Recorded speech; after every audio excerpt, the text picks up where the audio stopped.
This man is about to put a firework in his butt crack to celebrate a Juggalo wedding. Next time, wife. Turn right. We're ready to eat some ass. Let's go, baby. What up? I'm Shaggy 2 Dope from ICP, and right now you're checking out The Gathering because we're f***ing here.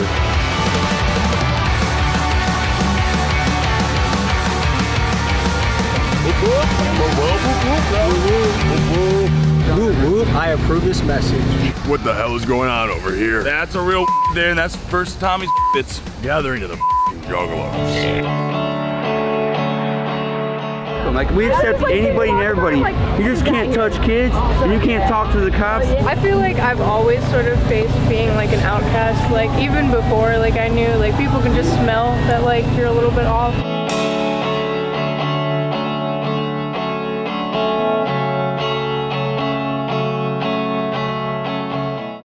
Today, folks, we meet the Juggalos. Wild and degenerate, weird and sometimes gross, but also loving and accepting, kind and inviting. But who, might you ask, are these Juggalos? Well, in the early 90s, ICP, the Insane Clown Posse, a rap duo consisting of Shaggy 2 Dope and Violent J, created the Juggalos, and a cult-like fan base followed. With a style of rap that has since been labeled as horrorcore, ICP makes music like this. Mix together Stephen King novel lyrics, throw in some backyard wrestling antics, spray the song with Faygo root beer, and have a man nearby wearing clown face paint displays butt crack. That, folks, is ICP in a nutshell. Their fans, the Juggalos, are a group of outcasts, oftentimes rejected by both society and their own blood. But at the Gathering of the Juggalos, this is a place where these misfits can gather under one umbrella and embrace each other as family. And at this festival, anything goes. Faygo wet t-shirt contests, a wide range of illicit drug use, Juggalo weddings, and absolute chaos, carnage, and mayhem. As someone who loves to explore the great subcultures of America, it's my great pleasure this week to take you into potentially the most degenerate festival in the country. Folks, this is the Gathering of the Juggalos. Woo woo, folks. My name's Tommy G, and today we're in the quiet town of Thornville, Ohio. But nearby, there is some absolute ruckus happening. The Gathering of the Juggalos. I had Juggalos at my high school. They were kind of more like a social outcasty, punk rocky, skateboard, do drugs, misfit, don't quite fit in, but they have a good time. Kids that if you hung out with in gym class, they were cool, they made you laugh, they were fun, but maybe not the kid that you would trust to do your math homework. And also as a kid, I went to Tech 9 concerts. He's a rapper that has a lot of Juggalo adjacent fans show up to his shows, and they go nuts at shows. Mosh pits, face paint, whoop whoop, noise, all of that. Without further ado, whoop whoop. Whoop whoop. Hey, you need some brakes, bro. Oh, hey! Woo! What's happening, brother? What's up, man? How you doing? Long time watcher, bro. I appreciate you. For like 3 years. You got any advice for today? Just be you. Be the true you, bro. Okay. Yep. What's the wildest thing that's occurred on your watch? I mean, the in competition was pretty, a couple of years ago, was pretty wild on stage. Really? Yeah, it's just majority a lot of buttholes. A lot of buttholes? Yeah, you'll see it like this. It's like a melting butthole. Did you participate in the competition in any shape or form? Nope, unfortunately, I was on shift. Whoop whoop to you, sir. Nice to meet you. Can you show me your setup? What do you got here? This is like Bear Grylls for Juggalos. So we were in the parking lot here today. We've got canopy, courtesy of Emily here. Thank you, Emily. We've got 2 Walmart tents, $30 each actually. Very nice. solid. I encourage you to say hi to all of the Juggalettes. Are you going to the white t-shirt contest later? When is that? 5. I will not miss it. Tell me about the Hatchet Man. The Hatchet Man is the iconic symbol of ICP, the great band that we are all here together for today. Yeah, I also have my hatchet bag. It's like the last living breath of punk rock left. This is my 2nd year now, and really I might come back every year until I die. I might. What made you become a Juggalette? I just love Insane Clown Posse a lot. How long have you considered yourself a Juggalette? I would say probably 2 years. Since I came here, I think it's when I really found myself for the first time. Yeah. There's a lot of people here that they try to fit in, and a lot of other scenes to find themselves, but when they really find themselves in the Juggalo world, it's because this is what they've always been. A space where you can be yourself. It's not really about following a code or a trend, you know what I mean? It's just about being you. I guess. So you've been coming 15 years in a row. 15 years in a row, yes sir. What would make you miss this? Prison or death. So I'm properly wearing the symbol, apparently a melted butthole. why it's melting. I'm not quite sure. That's another mystery of the Jugaloes we're gonna have to explore today.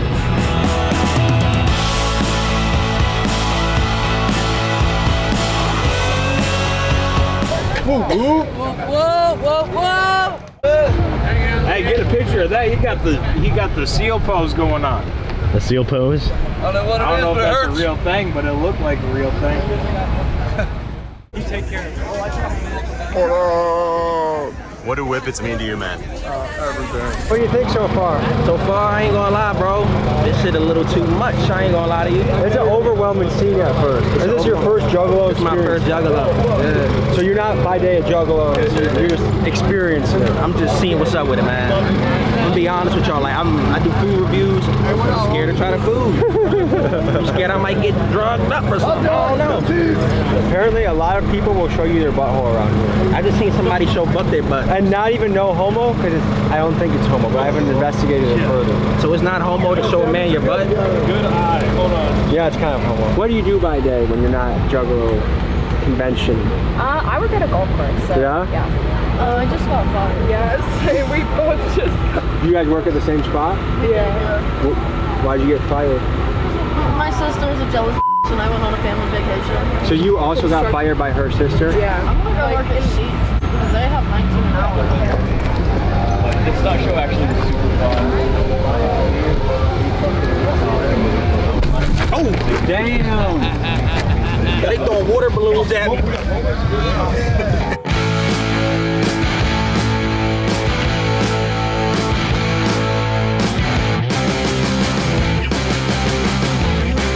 Yesterday you just did a testicle challenge, shall we say? Yeah, Nutshot Olympics. I didn't really care to win the Nutshot Olympics because is there really a winner?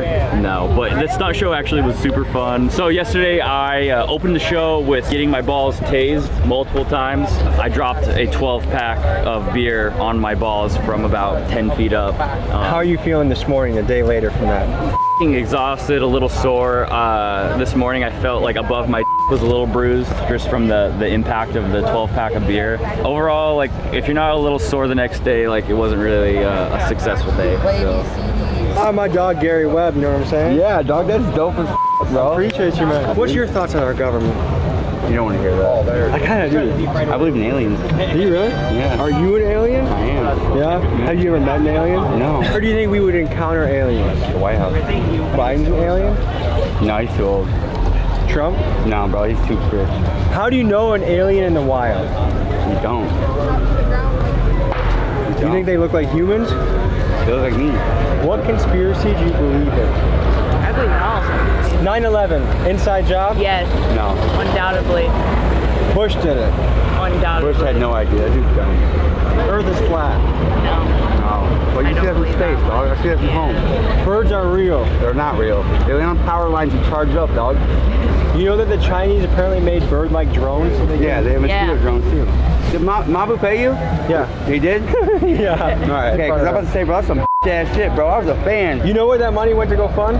Wrestling, right? Yeah, kids wrestling. Mama tried? Yeah, 'cause Mama tried to save me. Tell me about that. I love my mom. Everybody loves their mom, you know what I'm saying? So I got that for her because I just want to know if she did try, you know? She did try. How's your mom? She's doing good, dude. Doing good? Yeah. You should call her more. I should. What kind of questions does your mom ask you? Trevor, what are you doing? Trevor, how are the kids? Which ones are cool? Trevor, are you on any drugs? Mom, I'm sorry, I can't hear you. We got a wedding happening right now if you guys want to come to it. There's a Juggalo wedding? 3 p.m. right now. Let's do it. My twin sister's getting married. Really? Yeah, I'm the best man. And my brother's the maid of honor. This is your first time here? Mm-hmm. Welcome home. Thank you. Really?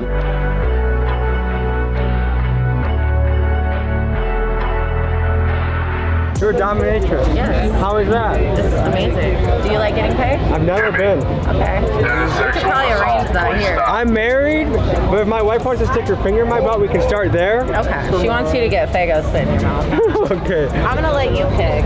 I want to spit Faygo in his mouth and then smack out of him. Dude, why do people get paid to get slapped? I don't understand that. I don't get it either. Faygo in the mouth and then kicked in the balls. Oh my god, I'm definitely not looking forward to this. All right. Is everybody ready? I hate this. All right. She popped them. She popped her nuts. They're popped. They're popped. They're f***ing popped. Thanks, mommy. What's the most common service you provide? Slaps. People pay you to slap? Hard as yeah, I hurt my hand a little bit, swollen. Come with us. Let me smack you in the face one time.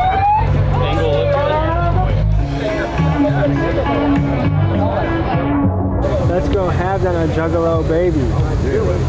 Look for love, man. Like you want to make a Juggalo baby tonight with somebody? I mean, no, this is like a long-term investment type thing. Oh, so you're looking for commitment. So you're looking for a Jugga wife. Jugga family. Jugga community. Yeah, exactly. When was the last time you experienced that? Right about COVID time. I love the girl. I still love her. You know, I love her to death. But, you know, we all move on. You know, I'll catch her later on. You know what I'm saying? What'd you learn from that relationship? Be honest with yourself. This is my beautiful wife, Chrissy. Shores, Miss Shores. Go ahead. This is my 12th gathering. And I'm trying to get married here. How long have you known the person that you're about to marry? 7 years. We got 4 kids together. We're doing this? Yeah. How's that going? Crazy. This man is about to put a firework in his butt crack. Is that an accurate statement? Yes. Don't be to celebrate a Juggalo wedding. Going up! Butt up, baby! Oh no! I like it. Wait, let him light it. Let Tommy light it. You want Tommy light it? Yeah, probably. Next time, wife. Hey, mind your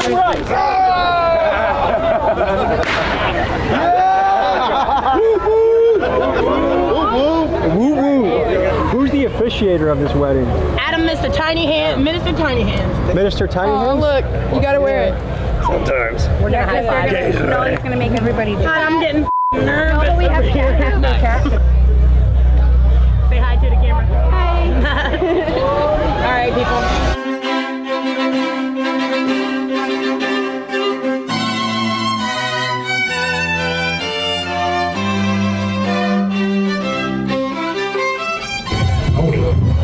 Do you take Chrissy to be your lawfully wedded wife, love and cherish, stand by her side through all challenges, triumphs, and the many bagel showers that are yet to come your way? Take me home, baby. I'll take you wherever I do. Do you take Tony to be your lawfully wedded wife, to love and cherish, to be your partner in all of life's wonderful adventures, to stand by her side through all the challenges, triumphs, and every bagel shower yet to come your way? Yeah, yes. I do. That is a beautiful answer.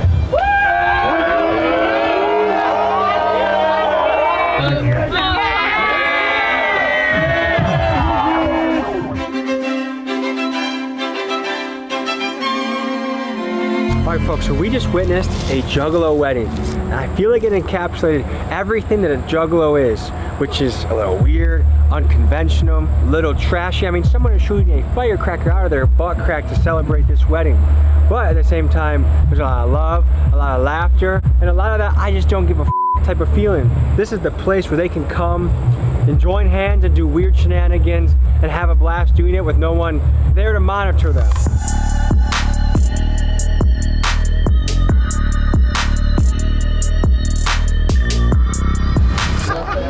I have so many babies in my pocket. Who wants a baby? How'd you get all those babies? I found them on the ground. Someone needs to adopt them kids. Take these babies. They need parents. Do you want a baby? Sure.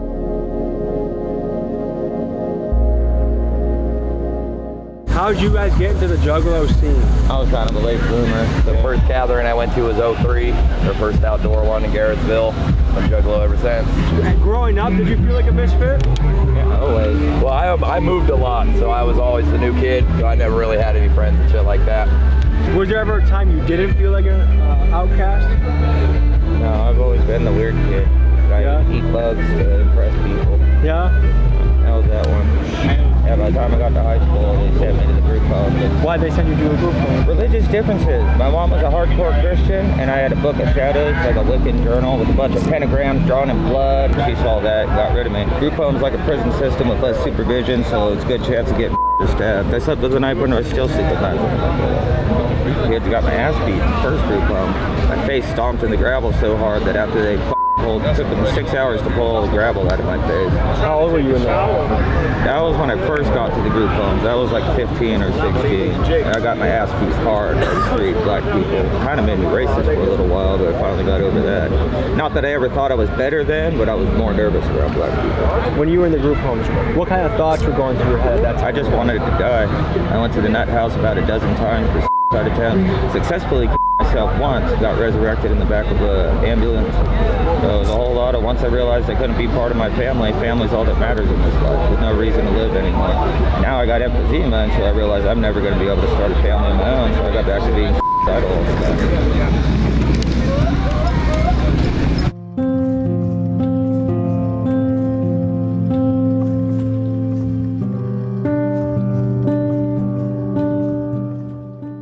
How long have you been painting your face for?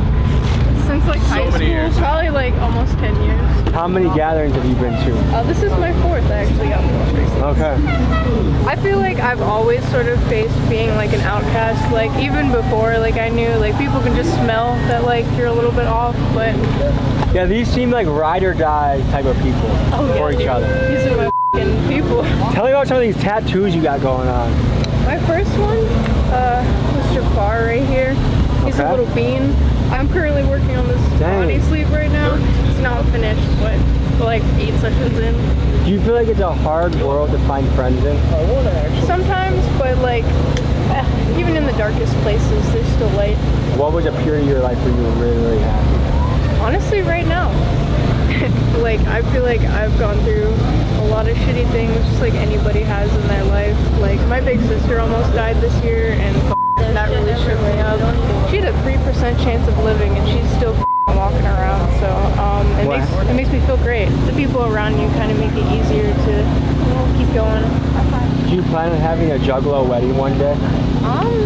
Solid maybe. I'm in a little trio with 2 people, so it wouldn't be a traditional wedding. You guys are a trio? Yeah. Tell me how that is navigating that. I love being happy.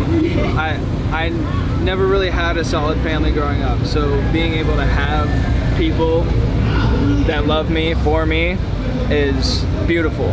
And this symbol represents all of it. All the love, all the hate. It's never gonna stop. How long have you guys been a trio for? 4 years. Damn, so it's a successful trio. Yeah, I mean, we talk it out, we communicate. What has been the biggest struggle you guys have encountering? Just making sure that everybody feels like equal, you know. I don't know, we're just 3 people in love. That sounds weird, but it's not that weird.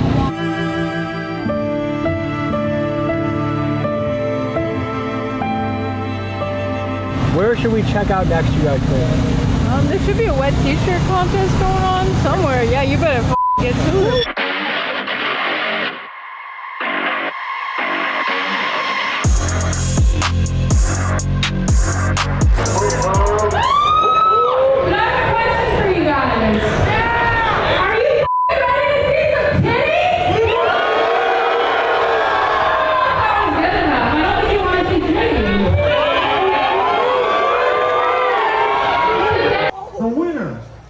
Competition, walking away with $500 cash. But let me just tell you, the wildest wet t-shirt contest that I've ever seen in my life has just been done. Link in description for Patreon. What we just witnessed with this wet t-shirt contest was the height of debauchery I think I've ever seen in my life. There is a stage soaked with root beer. People were twerking in root beer. I have never seen anything like this in my life. Never in my imagination where I've combined nudity and root beer. I'm flabbergasted. Have you ever seen root beer combined in a wet t-shirt contest before? Not root beer. That was creative. I want to see more of it though. That is Juggalo creativity at its height, I feel like. I love to see it. That was tight. Yeah. That was tight. That's kind of what I want to see. I want to see something crazy. For me, everything's kind of normal, but we're starting to get somewhere. So update, the first food stand we ate from, within 2 minutes of finishing, I feel like I'm in a diarrhea. We'll hang out. My stomach's not feeling good. This is probably one of the last places with the porta potties that you want to be stuck having the shits. The feeling in my stomach is building. So that's where I'm at right now. I'm gonna go to the bathroom. Do any of you have Juggalo tattoos? That's one of their first albums, right? Yeah. What is that? Oh, okay, so it's not done, but it's supposed to be a decapitated geisha girl with clown makeup and hatchets in her face.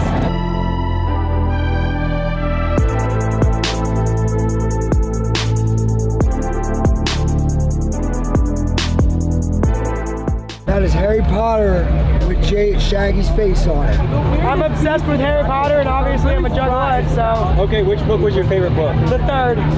Prisoner of Azkaban is my favorite. So tell me about your business you got going on here. I do ass laps for dollars. I started this 4 years ago. Made a killing on it. Past few years, but not really in it this year. But I figured I'd pull it out for today. How much have you made so far? I have no idea. On a good year, I can make about 800. 800 bucks? Yeah. This is our crib. This is our crib. Juggalo crib. Juggalo crib. $2 kids and $5 empty tank right there. Yeah. Selling clothes. Sally's bed. This is where it all goes down right here. $5 only fan. It's on sale right now, you know. $5 OnlyFans. Yeah. Here's our fridge. Doesn't work because, you know, this is some real junk shit. Here's a little toilet. Don't use that because we don't want to pay to dump it. And then here's a microwave. And then that's where Bailey sleeps. And we have a homie sleeping on the chair right here. And another homie in that chair. And right there. So a homie right here, homie right here, homie right here, homie right here, there, yeah. homie up here. Yep. And 2 right there. So this fits what? 8 homies? We say it does, right? Damn. That's a stuffed Balloons crib. at? Can we get a whoop whoop?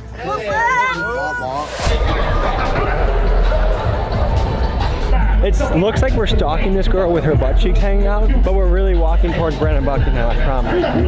Woo, woo. Oh my god. So what I've noticed so far is this. We've seen some obscene things. We went to the wet t-shirt contest where they use Faygo root beer to... How was that? Amazing and obscene and grotesque. And that's something I would show my mother. How about that? Yeah. Just got an announcement. You said Faygo dog? Yes, yes. Can someone explain what a Faygo dog is? We talk to the man. Who is the chef? What is that? Oh my god. Hot dog, twice cooked in grape soda. Oh my god. And then I suggest like a line of Sweet Baby Ray's and then a line of coleslaw. Get deep in that bowl, Keegan. So, Faygo, great Faygo, soaks like, hot dogs. You put the hot dogs in, you put double the amount of Faygo, right? You cook it like 45 minutes to like an hour and a half, just under a boil. And then you dump it out, and then you do it again. And then after you get done doing it again, then you grill it for a few minutes. I hope you take this as a compliment, but that is one of the most insane recipes I've ever heard in my life. Great Faygo dogs. Have you had a great Faygo dog? Yes, they're amazing. I was expecting to see a lot today, but a purple hot dog was not one of them. All right, you should really try one. For the purpose of Juggalo science, I will try one. All right, there's a plate there. Buns there. I appreciate that. All right, here you go. Thank you, sir. Okay, 4:20 supper time. What's going through your head right now? It's like in my mouth. It's delicious. It's perfect. Tastes like great Faygo.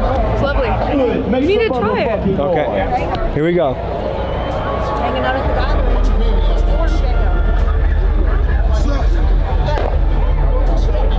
Funky, unconventional.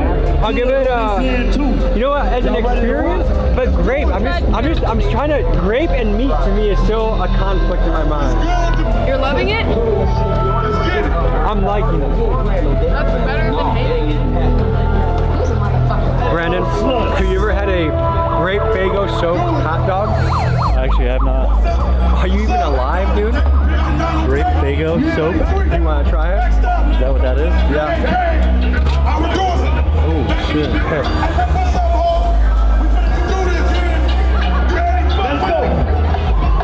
I don't want to be rude, but I'm not really picking up what they're putting down with this. It's different. 420 supper time likes it. 10 out of 10 for creativity. I believe this is probably an acquired taste, if I'm being honest with myself. I haven't drank Faygo before this either, so I haven't already developed a love of grape Faygo, which when you combine the two, I'm sure it would be a hit. come with us. We're gonna go meet with Shaggy 2 Dope. All right, we're meeting one of the founders of this movement. Yeah. One of the OGs. Let's do it. Let's go that way. What can you tell me about these fellas? They're very friendly. At times erratic. Yeah, but they're also really giving and fun and insomniacs. We got our competitors. We're ready to eat some ass. Let's go, baby! Get out the pink booth right now. Look, literally, they have to eat the chocolate pudding off somebody's ass, and the first one to finish wins. Get set! Eat ass! Eat that ass! Eat that ass! Eat that ass! How do you feel? I feel very, very redeemed in my life. I feel like I've crossed off the bucket list, and woo-woo, man. A quite exciting contest, I have to say. A couple years ago, the blow-up competition was pretty good too. I've heard. Right. What up, man? How you doing, brother? Good to meet you, man. Nice to meet you. Oh, yeah. How are ya? Good. This is my first ever event like this. Okay. And I'm already getting into some good weird shit. I ate a hot dog it was dipped in Faygo root beer. Yeah. I thought you were going to say somebody's ass. We got some butt activities too. Tell the people who you are and what you're about. Well, I'm Shaggy 2 Dope, and this is the Gathering of the Juggalos. I'm Insane Clown Posse. This is a festival we've been putting on for 24 years now. Or is it 25? Because it's the 24th annual. I don't know how the that works, but whatever. Okay, let me say this. It is remarkable, especially in this day and age where artists disappear in a year or two, to be doing an event that people pay money to come to, spend an entire week at. Yeah. It is remarkable. It is. What's the secret to building a cult-like fan base? I don't know, man. You know what I'm saying? It came so natural. It's just, people can't with us no more. They're like, yo, they're still here, still not just still here, but still putting shit out, still doing festivals, still going on tour, doing shows consecutively for 30 years, you know what I'm saying? So what can you say? What can you do? Getting people to pay money to show up somewhere is no easy task. Everyone and their uncle is a OnlyFans model. They have a Patreon, they have this, they have that. Yeah. So to build a long-term brand. It's a lot more accessible nowadays. See, we started out back when there was no internet. Back when you couldn't do an internet hustle or YouTube hustle or shit like that. There was only monthly magazines and weekly papers and shit, you know what I'm saying? So you had to bust your ass hard enough to get into those things. And that's the only time people could even see what the you were doing. And Shaggy, we have a special guest here. The Brandon Bucky. Oh, I know this guy. What's up, man? I was thinking earlier, because some people will say like, oh, they listen to this music and oh, it's so crazy, it's so out of control. Those same people will go home and listen to a true crime episode. They'll go watch the Jeffrey Dahmer series on Netflix. But for some reason, when it's spoken into a rap, it goes into a category of not as popular as a consumption. Why is that? I don't know, man. What Stephen King's been making murder movies for since the 70s, you know what I'm saying? It's just like video games, you know what I'm saying? Because moms are salty. That's the reason why. You know, moms don't like their kids checking out shit. So like, oh, it's gonna make you murder people, and it's gonna make you go out and shoot your school up or whatever if you play Call of Duty, you know what I'm saying? But it's not true. They're just being haters because they don't want their kids to hear cursing, which is fine, whatever the and be a better parent, go yourself. You know what I'm saying? One other thing I noticed about this community, I feel like a lot of people live in a way that they're afraid to fully express themselves. They're afraid to let it all out. But this, let it all out this here. is a place where people are not afraid to let it out. Because everybody does. Why would you feel out of place when everybody around you don't give a You know what I'm saying? But when you're not doing all Juggalo activities, what do you find fun in life? You know what? I'm gonna keep it real with you. I like marinating in the woods in my yard and enjoying nature. Yeah. Yes, I do. The three of us can agree upon that. That's what you do at home? 100%. Yeah. Shaggy, can you give us a little tour of your pregame meal before you jump on stage? What are you eating? I don't eat none of that shit. That's not I'll show you what I eat. Come here. And this is as real as I can keep it too. You see all this shit, right? This is all not healthy for you. You know what I'm saying? You got like the fridge, you know what I'm saying? Fully stocked, right? All this shit. But what I do is I go for the secret drawer. This is my little stash spot. Bam! Healthy as f. I just got done eating 2 of these before you guys came. I got a little grill on the porch. I don't know if you noticed it. I was expecting you to pull out like a kale salad or something. This is a kale salad. You know what I'm saying? Who is one of the most interesting artists you've ever gotten to work with? Well, like a guy that comes to mind that's been in the game for a long time too is Tech 9. That guy's been rapping and he's now 50 years old. I understand that. He got his start because of us. We've done songs with Snoop Dogg, Old Dirty Bastard, who haven't we done songs with? Yeah, Slash. fucking Sex Pistols, so many people, you know what I'm saying? What was your childhood like, your teenage years like? My childhood was awesome, because you don't realize how fucking the situation was. And when I was a teenager, I was probably the biggest, now I look at it, like the biggest dickhead in the world. You know what I'm saying? Like little fucking thug asshole, you know what I'm saying? I used to be a professional thief. Would fight every day, would never go to school. One of the things that I think is cool is that you've created a place where outcasts feel like they have a family. Because they do. They don't have to feel like it, they do. This is a place where it's a safe zone for the outcast, you know what I'm saying? And for like normal posture fucking handsome motherfuckers like yourself, you're welcome as well. You know, nobody's gonna be like, oh, look at that fucking proper asshole. No, they're like, I'll paint your face. But it's cool because there's people that I think when they probably go home, they don't have a whole lot of people that they can rely upon, but when they come here, they have a lot Everybody, of people. You know what I'm saying? You come here with no fucking money, and you're not gonna starve, and you're not gonna go thirsty, you know what I'm saying? People will offer up their tents for you to sleep in and shit, you know what I'm saying? It's fucking, it's like no other festival.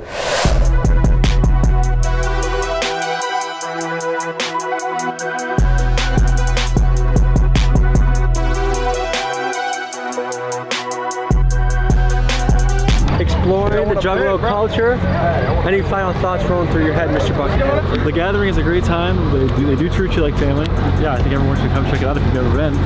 If you like getting into shenanigans that would never be allowed where you live, like this is the place to come try it out.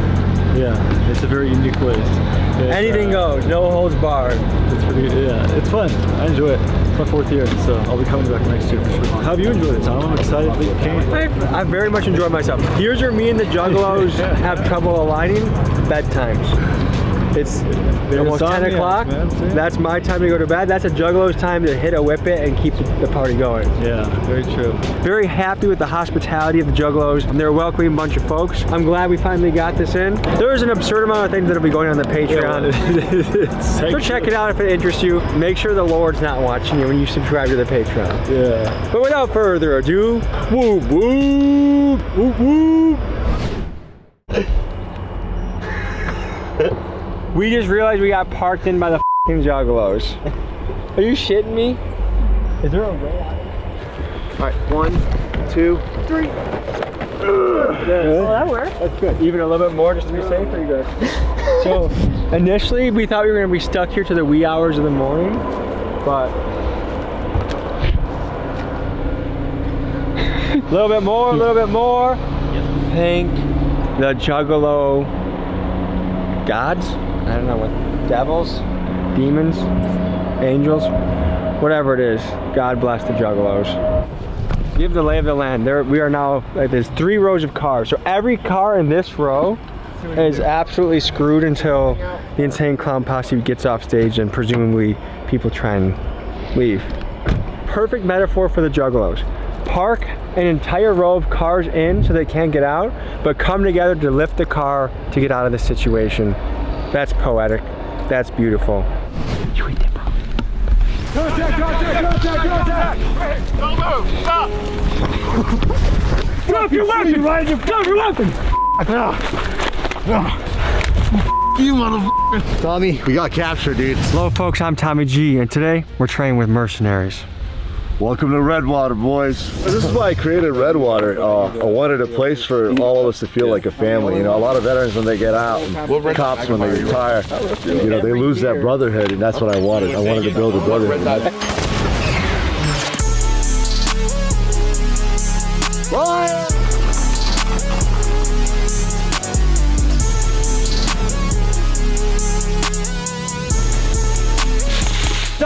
Hey! You like that? Give us the answers that we want! Call your motherfucker, give us answers now!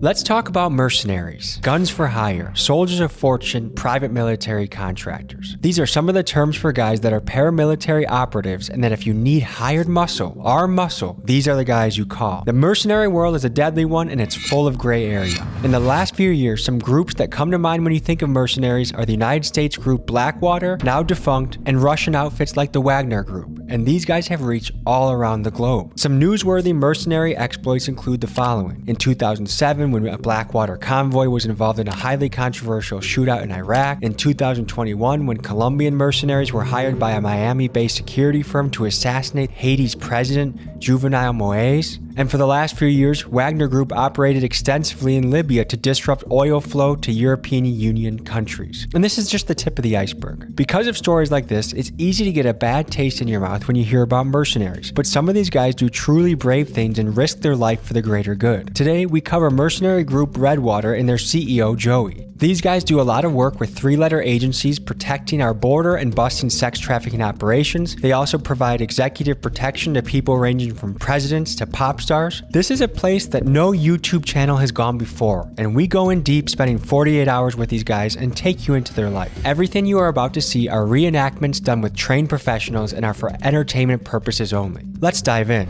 As you can imagine, these mercenaries have very dangerous jobs. Part of the danger of their job is being on the hit list of groups like cartels, gangs, and motorcycle clubs. For this reason, we have to keep their identity anonymous, and we'll be blurring. What's up, bro? What's going on, brother? Good to see you, man. How you doing, bro? What's up, bro? How you doing, man? Nice to meet you, bro. Nice to meet you. What are we getting ourselves into today? You guys have no idea, dude. You guys gonna go through some extreme shit. I hope you guys are ready. You look a bit Middle Eastern. I am Middle Eastern. Oh, that gotta be. That gotta be. Okay, so today we're against him, yeah? I'm on your team. What does it mean to be a mercenary? Mercenary can be to protect people, can be to save people, save kids. What are your rates if I want to like take somebody out?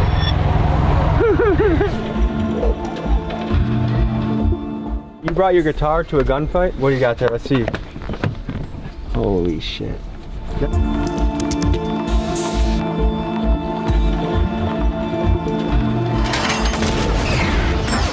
Hey, I'm Joey, ex-Army. I was an interpreter. My specialty is PSYOPs and human intel. I'm from Houston, Texas, but I was born in UAE. Oh, how you doing? My name is Grim, born here in the U.S., and I joined the infantry and just kept on shooting my way somewhere, but I'm here now. What's your specialty? I'm a shooter. Yeah, I kick doors down. Hey, I'm Spooky. I'm from Florida. I was in the Army for 5 years. I was in a reconnaissance squadron. I specialize in medicine. I'm Breeze, Navy, Army, 24 years, retired. Been Iraq, Afghanistan, Jordan, Somalia, Pakistan, pretty much everywhere. And in Afghanistan, I was a sniper team leader. I'm 54 years old, and I'm from a little town just outside of Dallas. I'm Ghost. I'm from Texas. I specialize in human recovery and executive protection. I served in the Army as well. How's it going? I'm Maverick. I spent about 8 years in the Army, infantry, air defense, licensed paramedic, did counter IED ops in Afghanistan, and just about everything in Iraq. For the first exercise of the day, Redwater is running us through an escape and evade situation. I'm part of Team 1. Our job is to get away from the enemy. Team 2's job is to capture us. In the real world, when you get captured, that can lead to interrogation, torture, and death. Here's how it went. We're trying to escape from enemy forces. Yes. What do we have to be thinking about before we start this? Try and stay alive as long as you can. In a real life situation, we'd be waiting on an evac, so someone to come and pick us up. The goal is to try and survive them, get away from them as long as you can. Let's go, boys. Oh shit. It's all about pacing. If you get tired and they catch you, it's game over. And you still want some energy if you get tired. Exactly. Huh? Which way should we go? To the right. All right, let's get it. Have you guys ever had to run for your life before? In Mexico, I was contracting for an agency that I'm not gonna name. I was unarmed. I didn't have a rescue team. I was in a little town called Tinola in Guadalajara. It's where the Jalisco cartel operate. And I was in an area similar to this, where the woods are. The cartel thought I was a DEA agent. My job was to stay alive until a vehicle came and picked me up and took me to the airport. And it was very similar to this. But imagine me by myself, unarmed, running in the woods in Mexico. I thought I was gonna die, dude. All right, so they're gonna think we're gonna go that way. You always wanna think of how they're gonna think, and you wanna do the opposite. What? There's broken vegetation. Somebody walked over that right here too. Considering the area, we're coming in this way. We just need to be cognizant. They could be on the edge of that field, trying to flank around. Dude, this reminds me of Afghanistan. It was very hilly like this. That's why it was so hard for us to survive Afghanistan, because the Taliban always had an advantage point on the American soldiers. We'd be in valleys and they'd be up top. They would just snipe us. Get out of their weapon range over there. Because as soon as they You wanna pick it up? Yeah, we can pick it up a little. Multiple boot prints. You wanna go that way and around? I'll go this way and around? Yeah. All right, so right here, this looks fresh, right? Mm-hmm. It just rained, and this is all smudged and up. Surrender is almost certain death or torture, right? Exactly. So it's better to die fighting than to give up. Thank you. A lot of people end up dead because they don't fight, they give in. Boogie!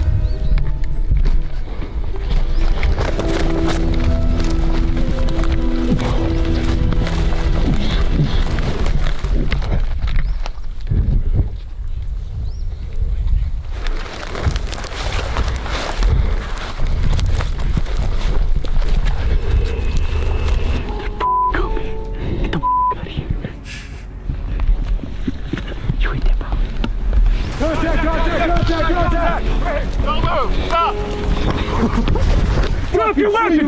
Drop your weapon! You motherfucker! You got him? We got one runner. What? Oh shit! It's the Mexican.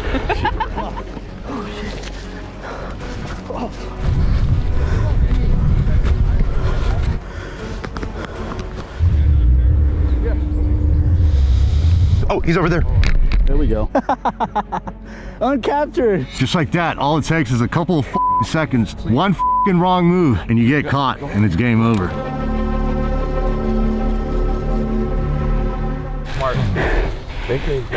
So what's going through your head as we're getting captured right now? So right now, in a real life scenario, if you got captured by an enemy, you probably would have already pissed your pants, probably shit your pants as well, because all you're thinking is you're about to get tortured for hours, possibly days, with no one to come and save you, and you're gonna end up probably dead. What's the most common types of torture that's out there right now? Hanging from your arms to a pipe, waterboarding, of course, electrocution. How long you hang from a pipe for? 5 minutes, sometimes it can go hours, but you start losing circulation in your arms, and it's very, very painful. I've been hung before by my wrists, and it's extremely painful, dude. Tommy, we got captured, dude. So when you hear talk about torture, you might be wondering what laws and rules govern the behavior of mercenaries. Under international law, torture is undoubtedly illegal, but picture this scenario. You are a mercenary that just busted a man running a sex trafficking operation. This trafficker knows where dozens of kids are being kept, but he refuses to tell you. If torturing this man saves the lives of dozens of kids, is it then ethical? By international law, mercenaries, if captured, are not recognized as prisoners of war. What that means is the Geneva Convention that mandates that a prisoner of war is to be treated humanely, allowed to communicate with relatives, and given adequate food and shelter. These measures do not apply to a mercenary. If caught, they are at the mercy of the people who catch them, which means if they fail their mission, they're in no man's land, which makes this a very, very dangerous job. And the more I dug, the more I found a common trend. Governments often hire mercenaries to do the dirty work they find too risky. That way, if the mission fails or something goes wrong, the government that hired the mercenary group can deny responsibility of any wrongdoing. Just recently, this has happened countless times in Ukraine. The Wagner group has ran risky and deadly operations, and the Russian government is able to say they had nothing to do with it. In this interrogation training exercise, we simulate what would happen if we got captured. I'm sorry. Hey guys, this normally works in like the hood. I don't know if it'll work with you guys, but you can just let us go.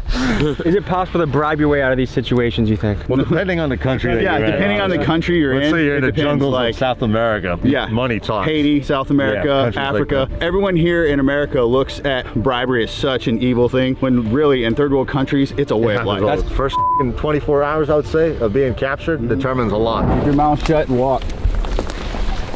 The cavalry's coming. Stop talking, keep walking. Don't give a shit. Stop talking. We would have previous codes before we got captured, right? Sky is blue probably means, hey, in 5 minutes, let's run for it. When you're interrogating people, what are you looking for? Body language. Yes, behavior cues, inflection changes in the voice, eye movement, twitching. When you're talking to someone, if they're looking up and to the left constantly and taking a second before they answer, they're accessing the creative portions of their brain, which means they're making it up. All right, so here's the scenario. Me and Arab are the prisoners, and these are the interrogators. What the is that? It's called a F-26. I call it my shock baby. When people don't want to give me answers, you hold it to specific body parts. They don't want to give answers, you fucking hitting them with this little bad boy, man, and you'll get answers pretty quickly. Get in the shack. You and you two. Tell me the truth. Sit down, Listen up, it's all good, it's all good, it's all hey! You gotta start giving us answers. Yo, we're gonna start torturing you guys. Don't say shit. In about 5 minutes, I'm gonna start pulling fingers off and drowning you. You start telling us who you work for? We're gonna start torturing you guys. Now! We work for ourselves, bro. I'm not with you. Give me some answers now. We're YouTube journalists. What do you want from us? What do you want to know? Listen, motherfucker. You want to get I don't. Give me some answers. Who do you work for? I work for YouTube. I swear on my life. With all that water in you. Please do not tase me in the shoulder.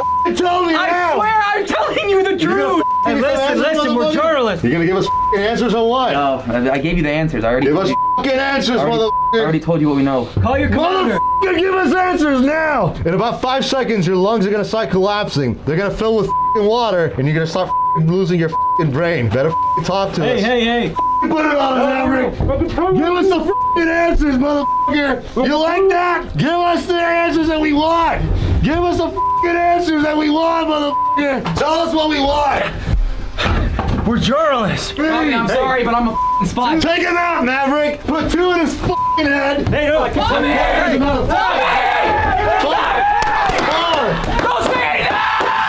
He's done. You're next. Tommy, you are dying for the cause. You're gonna be next, motherfucker. And cut. That was not even 1% of what a real scenario would be like, right? No, it would be way more intense. We actually took it very easy on you guys. Me and Maverick are professionals when it comes to this kind of thing, and we knew your limits. So, but in a real life situation, it would be way intense, way more crazier. They would definitely give up answers. How fast do people usually break? And in real life, it's actually way different. It depends on the person. The whole goal is, as soon as they enter, they see all the tools and they start giving answers. You want to do as least as possible to them and get the answers. And do they get after, or you? It all depends. So, Arab, I know we barely even got a taste of what this is really like, but what was your review of getting waterboarded? Honestly, that shit sucks. In a real life scenario, you would use a gallon at least or a bucket. You'd use a thicker material than a t-shirt than a t-shirt, yeah. So like the water retains more. Now we're gonna hit the range, shoot some guns, and learn some tactics. Let's go, baby. Woo!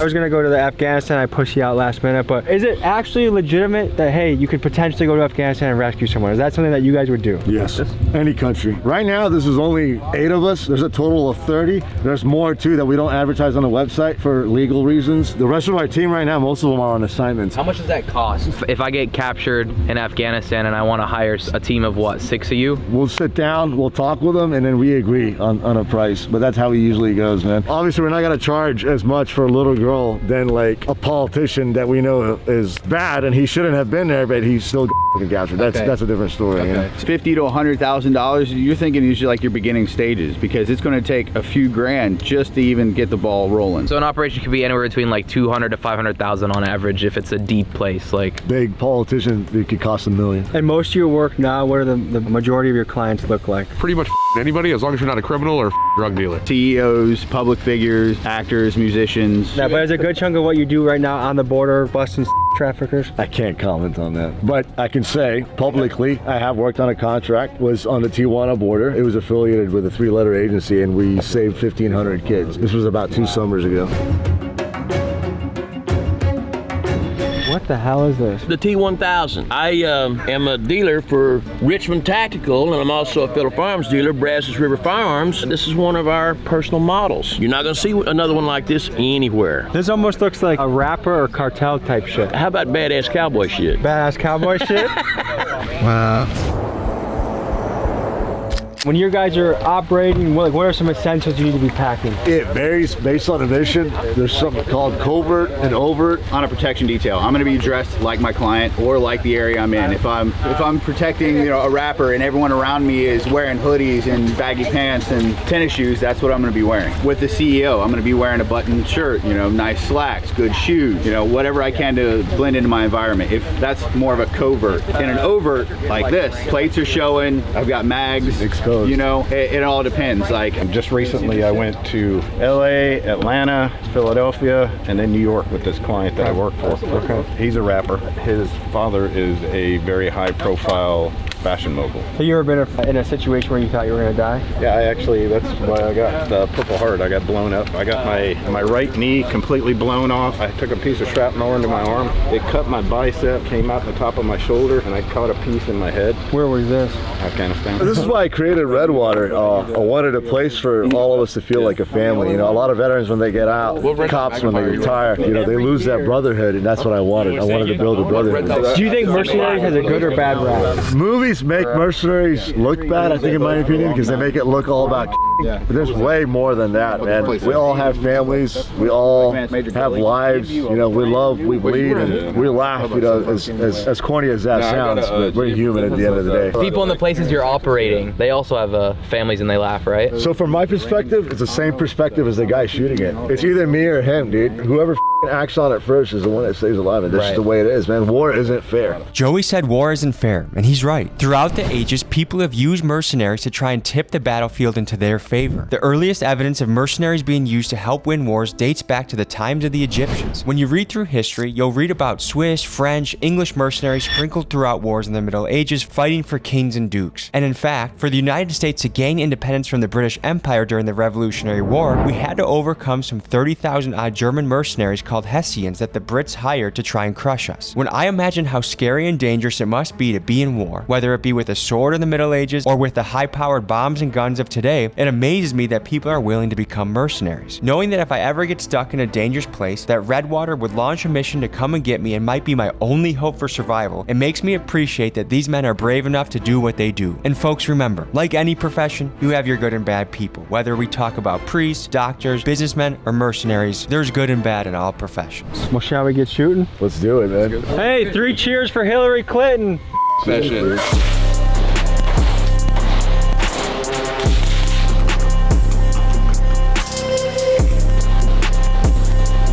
That's how we do it in Texas, baby.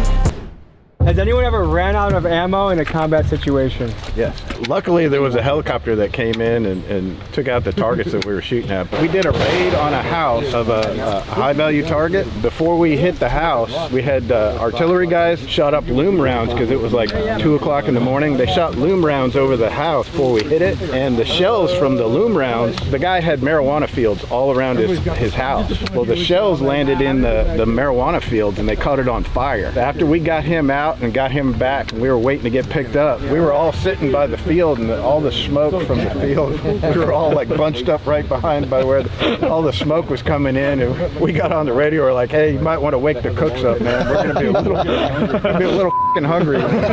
How long did it take from when you ran out of ammo till you got rescued? It was like 10 minutes. Okay, that's nice. So what makes your job worth it? Like, what, say, I'm gonna put myself in the line of duty and do something dangerous and be a mercenary. What makes you say you're gonna do that? Protecting other people is something that I've always wanted to do as a child. Family, friends, and all that. So just extending that after my military service and being able to do that as a career is fulfilling to me. I think all of us are doing this because we want to help good people. What does this patch mean? Bad people. My message is, you know, yeah, it's cool shooting guns and shit like that, but we need to come together in this country. Right now, we're very divided. You're part of the family now, brother, so thank you for coming, Tommy. I can't rescue you if you get stuck somewhere bad, but these guys can. We got you. Call us. Contact Redwater. Anywhere, anytime. Always f***ing ready. For this next exercise, we simulate what would happen if I were to get blown up by an IED. Here's how you tackle something like that. There's a sketchy Lebanese guy. He's a known terrorist. Just watch out, watch out. We gotta hit this mission. We gotta go. Oh shit! Medic! I'm not gonna make it! All right. Get leg! Oh, missing leg. All right. Die. So no, because right now I'm putting this tourniquet on. Putting this tourniquet on for you really quick. This is gonna cut off the blood flow to your entire leg. Well, everything beneath. 3:15. You guys gotta get me out of here. All right, we're gonna mark that so that we can make sure we know when the tourniquet was put on. And now we're gonna finish with the blood sweep. We're gonna check this leg up here. Nothing. Then we're gonna check your groin. Oh God. Nothing. Okay. We're gonna check your arm. That has a little bit of blood. Let me see. All right, I'm ticklish. So a chest seal is anything that's non-porous. You can use this glove as a chest seal right here. So I'm just gonna slap that over the wound, right? And that's gonna create that pressure inside his chest. That's when the chest goes like this, that means it's paradoxical movement and there's penetration to the chest wall. So you gotta put something on top to keep the pressure the same. So now I'm gonna go into circulation. So what I'm gonna do is I'm gonna check his pulse, make sure he has a pulse. All right, and depending on what type of pulse it is, if it's, you know, strong, if it's weak, thready, if it's fast, it's gonna determine what type of treatments I can give him. Now we're gonna roll into our circulation, but I'm gonna hit the IV, get venual access, and then I'm gonna go into my next secondary assessment, which would be I'd push pain management. Here you go, baby. Put it in his hand, I'm gonna tape it to his hand. If I had someone else, I would have them stand behind, or I'd sit him up against some type of object. I could even pick him up like this. You can go dead weight. I can still treat him with whatever I need to do. I can still have access to all this, right? What I'm gonna do is I'm gonna pull him backwards a little bit, and it's gonna rock, and that's gonna lock his knees out, and that's gonna allow me to stand him up. So watch this, ready? From here, I can transition into any type of hold. I can pick him up, I can move him around. In a real life scenario, that would take so much more time, and there would be so much more in depth. Like, I would actually have to, you know, like put a chest seal on him and, you know, monitor to see if I have to burp it every couple minutes. The tourniquet kind of hurts at first. Yeah, it does, dude. Sorry for the bomb. Why'd you Allahu Akbar, man? I didn't mean for you to have to go through the pain. I meant to just Thank you. A real trauma lane, it's way more in depth. It's obviously gonna take a lot longer than like 5 minutes. There's obviously a lot more that goes into it. How did the tourniquet feel? It hurt? I was looking at you like, no way you have it on too. Like, it was almost like an impossible pain. Like, I was like, no, take it off. I was like, no, there's no way. The people that say mercenaries are bad guys, get rid of them, what do you say to that? Who are you gonna call when the gang members start taking over your neighborhoods? And the cops are getting defunded already, so just keep thinking about that, guys. And they're already overworked. They're already overworked. So who's gonna come and save you all, right? I guarantee you we have a faster response time than they ever will. Yeah. And we understand that there's ethical, you know, issues surrounding having private military operating in the continental United States. But that is also where we need to be redefined differently. We're not running high-risk operations like we would in Iraq as a PMC. We would be assisting police officers in capacity of security officers, not combat operations in capacity of soldiers. We love doing what we did with you guys today, training people. So if civilians out there want to come train with Redwater, reach out to our website. We'd love to teach a class and travel, you know, throw a class and teach you guys everything. For the last phase of training, we're gonna go out into the town and get a look into what it's like if you're a celebrity or a rock star with executive protection. So let's hit the streets. In this next exercise, we have Arab pretend to be a Saudi Arabian prince visiting America on a business deal. We take him through a crowded food court at a Houston mall and let Redwater show us their skills. Let's see what happens.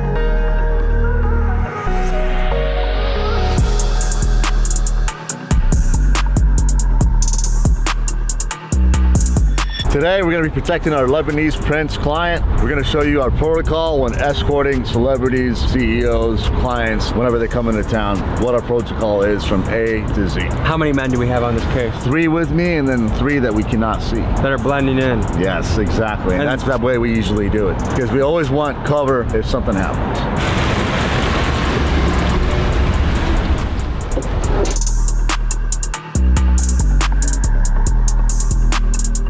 Okay, so what are we currently looking for right now? Obviously, we're always going to attract attention to the client. You want to see people that usually have extra clothing that doesn't fit the climate of the environment, like a heavy jacket or something. Usually that's a sign that something's off and maybe carrying a weapon or something, especially if the client has a high threat on. Do you have a high threat level on you right now, Habibi? I am in Arab in Texas, brother. Everybody around me here thinks I'm probably wearing vests. And you'll notice there's an agent on each side, one behind you, and then one always look to the left. Looking up for anything. They tell me in America you have good hamburger. Very good. Can we try good American hamburger? The most excellent hamburgers, Your Majesty. I will be happy to buy you a hamburger. Are you nervous at all right now? No, not nervous. I have good security detail. Top security worldwide. What are you in the mood for right now, sir? Are you hungry or would you like to go shopping? I would like to buy maybe a Louis Vuitton purse for my wife. كيفك؟ حبيبي القلب من وين انت؟ Do we have agents on the top? Remember I said there's 3 that are undercover? Because we need guys that have the eagle eye, right? Don't commit haram. Close your eyes. Close your eyes. No, but my wife wears this under her hijab. Does she really? Don't Don't you dare think of my wife like that. Hey, get this guy out of here. We can't have him over here, sir. Get out. Hey. Come on, sir. We got you. And that's exactly how it would happen. Usually with clients, ones that you'd give them 1 or 2 warnings, they don't go away. You'd have the second agent behind, grab them, and take them away. Prince, sorry for my behavior. I apologize. In food court areas, for some reason, people get attacked a lot because you never know who's sitting down and eating. Are you mostly looking for men or women too? Everything. Usually rival countries will send women. What would you like to eat, sir? I want hamburger, American hamburger. Does Chick-fil-A do it for you, Prince? What is Chick-fil-A? This restaurant is good? Very good. What's your name? My name is Abdullah Muhammad Al-Salis. Nice to meet you. What's his name? No, in my country we shake. She doesn't want to give up her drink. Tough shake in my country. Give him a good shake. Abdullah Muhammad Al-Salis. What's your name? Kelsey, it's nice to meeting you. What are you doing over here? Me, I'm visiting America first time. I'm exploring the culture. They tell me this is #1 chicken in America. I believe that. It's true? We need to get you out of here safely. Let's go. Kelsey, nice to meet you, Kelsey. First time I am trying the chicken sandwich. They tell me #1 in America is Chick-fil-A. The #1 is good. Do you like spicy, not spicy, regular? I will try whatever you think is best, but no biggles. American drink? It's Arnold Palmer. It's a mix of the lemonade and the tea. Arnold Palmer? I'm not a bomber. Nah, Arnold Palmer. Ah, this is the name of him. Yes. Jason, my brother. Yes, sir. I love America. Everybody in America is like this. Right now we try American bomber.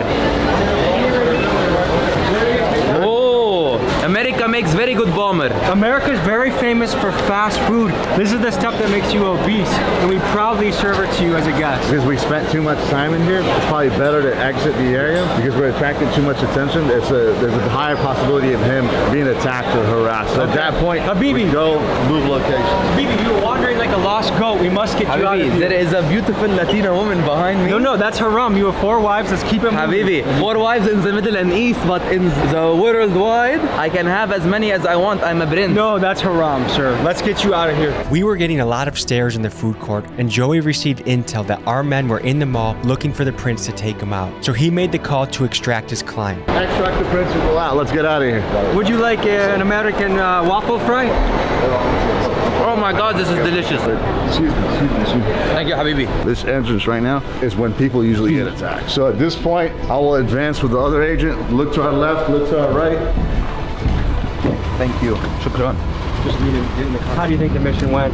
Good. I did not notice the 3 other guys in the mall at all that were shadowing us. Did you?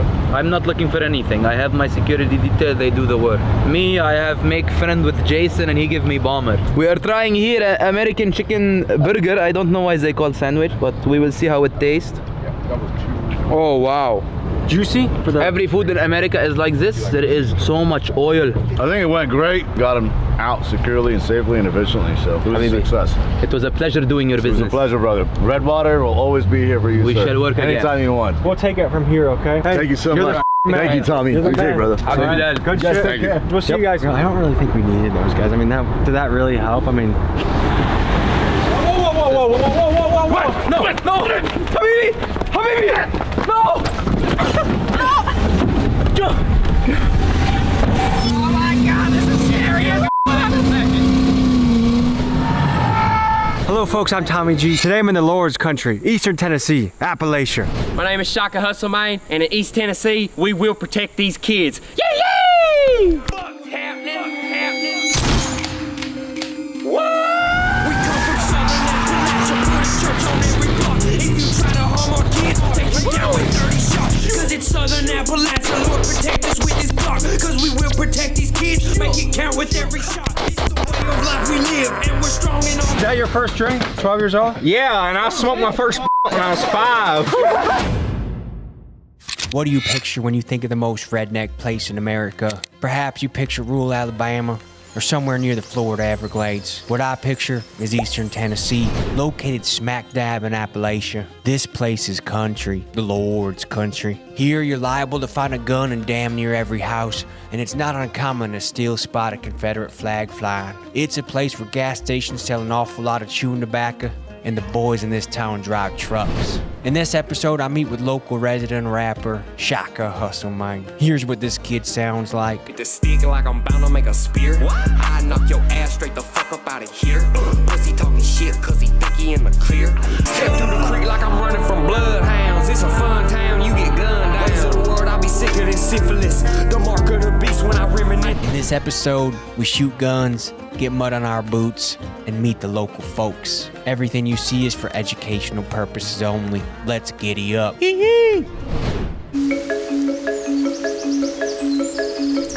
What's up, y'all? Shaggy Hustle Man. Welcome to East Tennessee. We're gonna show you about how it is, how we live, what it is, and we're gonna tell you the truth about this place. When it comes to Tennessee as a whole, I feel like we're one of the last states that's really sticking to the true American way of life that our founding fathers set it up for us. East Tennessee is one of the few places you'll go where somebody will walk up with their pants sagging and some cowboy boots on and be like, howdy homeboy, what's up my homie? And I'm a rapper. Everybody always has this stigma around rappers that they freaking live the party lifestyle and stuff. But really, I just be fixing trucks and cutting grass and painting walls. That's really what it is. But Is this your baby right here? Yeah, this right here, it's a 1979 Scottsdale. It says it's a K10, but it's a K20. As you can see, she's a little muddy right now. We got wild over the weekend. Around here, it's either people who take the route of getting on drugs. I mean, there's an in-between, obviously. But people either take the route of getting on drugs or they go out and they have fun with what they got. And around here, we know how to fix stuff. We know how to work on stuff, and we put our trades to fun. Fentanyl epidemic has taken over this area like nothing you've ever seen. But one of my closest family members, she's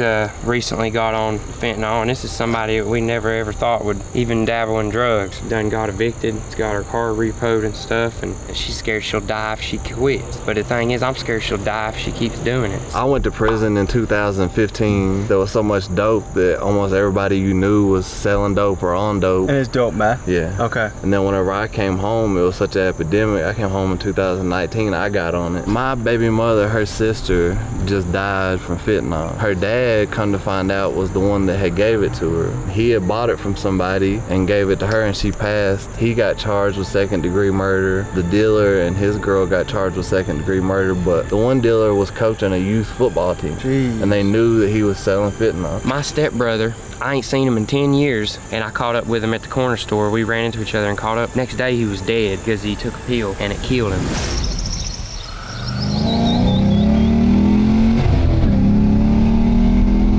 Had to do a quick little pull. That's got some zip to it, huh? Yes, he does. The town we're in, Elizabethton, is a really old town. A big news channel one time said that this was the best area to move to, and everybody was pissed about that because now you got a lot of people from Florida, California move here trying to get away from, I guess, city life. Through the creek like I'm running from bloodhounds. Next, we were invited to the top of the hill, to the Diesel Dicks headquarters, for a rip-roaring shindig. Hey, we are 11 minutes out. It's lit up here right now. We're excited, man. We're really excited. I'll come down to the bottom of the driveway in about 5 minutes. All right, thank you, man. Y'all better tighten up. We're going uphill this time. Let's go. All right, just follow me. We're almost there. You ready? Oh, I saw goats over there. Oh, jeez. Where are we right now? Right now, we're in Stony Creek. And it's safe to say that that's in Appalachia. Yeah, we're in the bottom part of Appalachia. I don't know if you're affiliated with a gang, but we're with the Diesel Dicks. Yeah, we're with the Diesel Dick gang right now. I know you see the truck on the back, that truck sitting over yonder. But yeah, that's what we do. We spin tires, we break shit, we fix it, and we f***ing turn up. I like the belt buckle. That's some high fashion right there. Hey, listen, bro. Some old man made that shit for me. My wife would love me if I dressed like that. Hey, you better lock her up if I'm around here.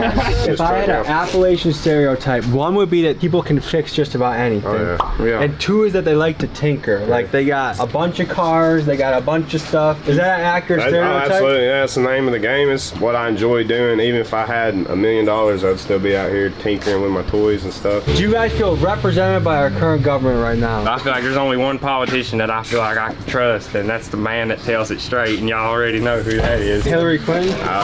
No, we're talking about Trump. We're talking about goddamn Hillary Clinton. Shut the hell up.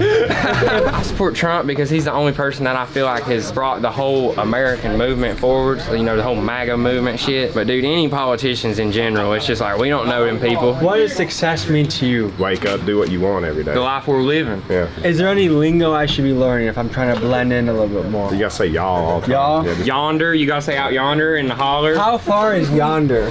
Right here, over there.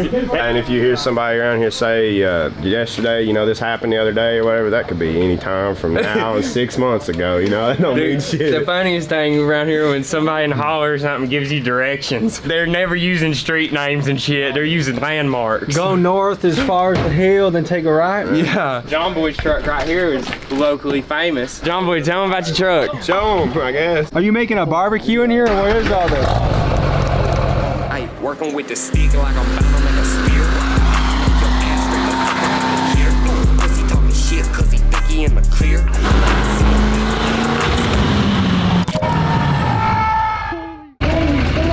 I gotta drive that home. You supposed to tell us about it. Oh, you ever burned up? I've never burned out in my life. Get in. Can the car blow up if I do this? I mean, it ain't gonna like hurt nobody.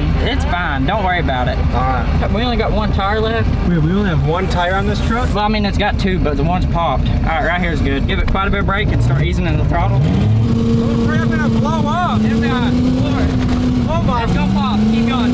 Hold it to the floor. I'm gonna give it a second. Oh my god, this is serious. Did I just explode a tire? You sure did. You wanna get out look? Holy fucking shit. Oh my god. You're a redneck now.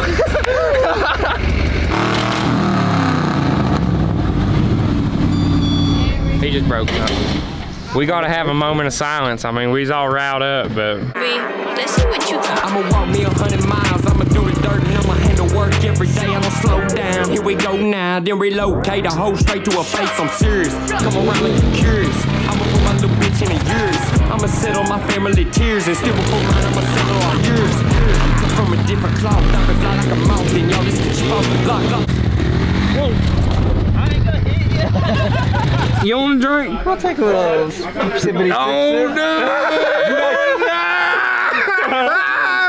no! Tommy G! Yeah! I'm drunker than but I'll tell you what, fuck them is the important lesson because listen, dude, people are gonna with your ass, and if you just say fuck them, it ain't gonna bother you, man. Hey, listen, I was 12 years old and I threw up on Maple because my daddy said, "You think you're a goddamn man? Go ahead, go ahead." Was that your first drink? 12 years old? Yeah, and I smoked my first blunt when I was 5. When people think a rapper in their head, you're not the first image that they stereotype. Do you think you can change that? And do you think the game is missing some new flavor? Rap is so broad. Anybody who can talk can rap. There's a stereotype around us. I got you on the next one. One more. That we're a bunch of. There's a stereotype around us that we're a bunch of dumb hillbillies. But anybody can come up here tonight and have fun. Who's got me? We got a goddamn carrot.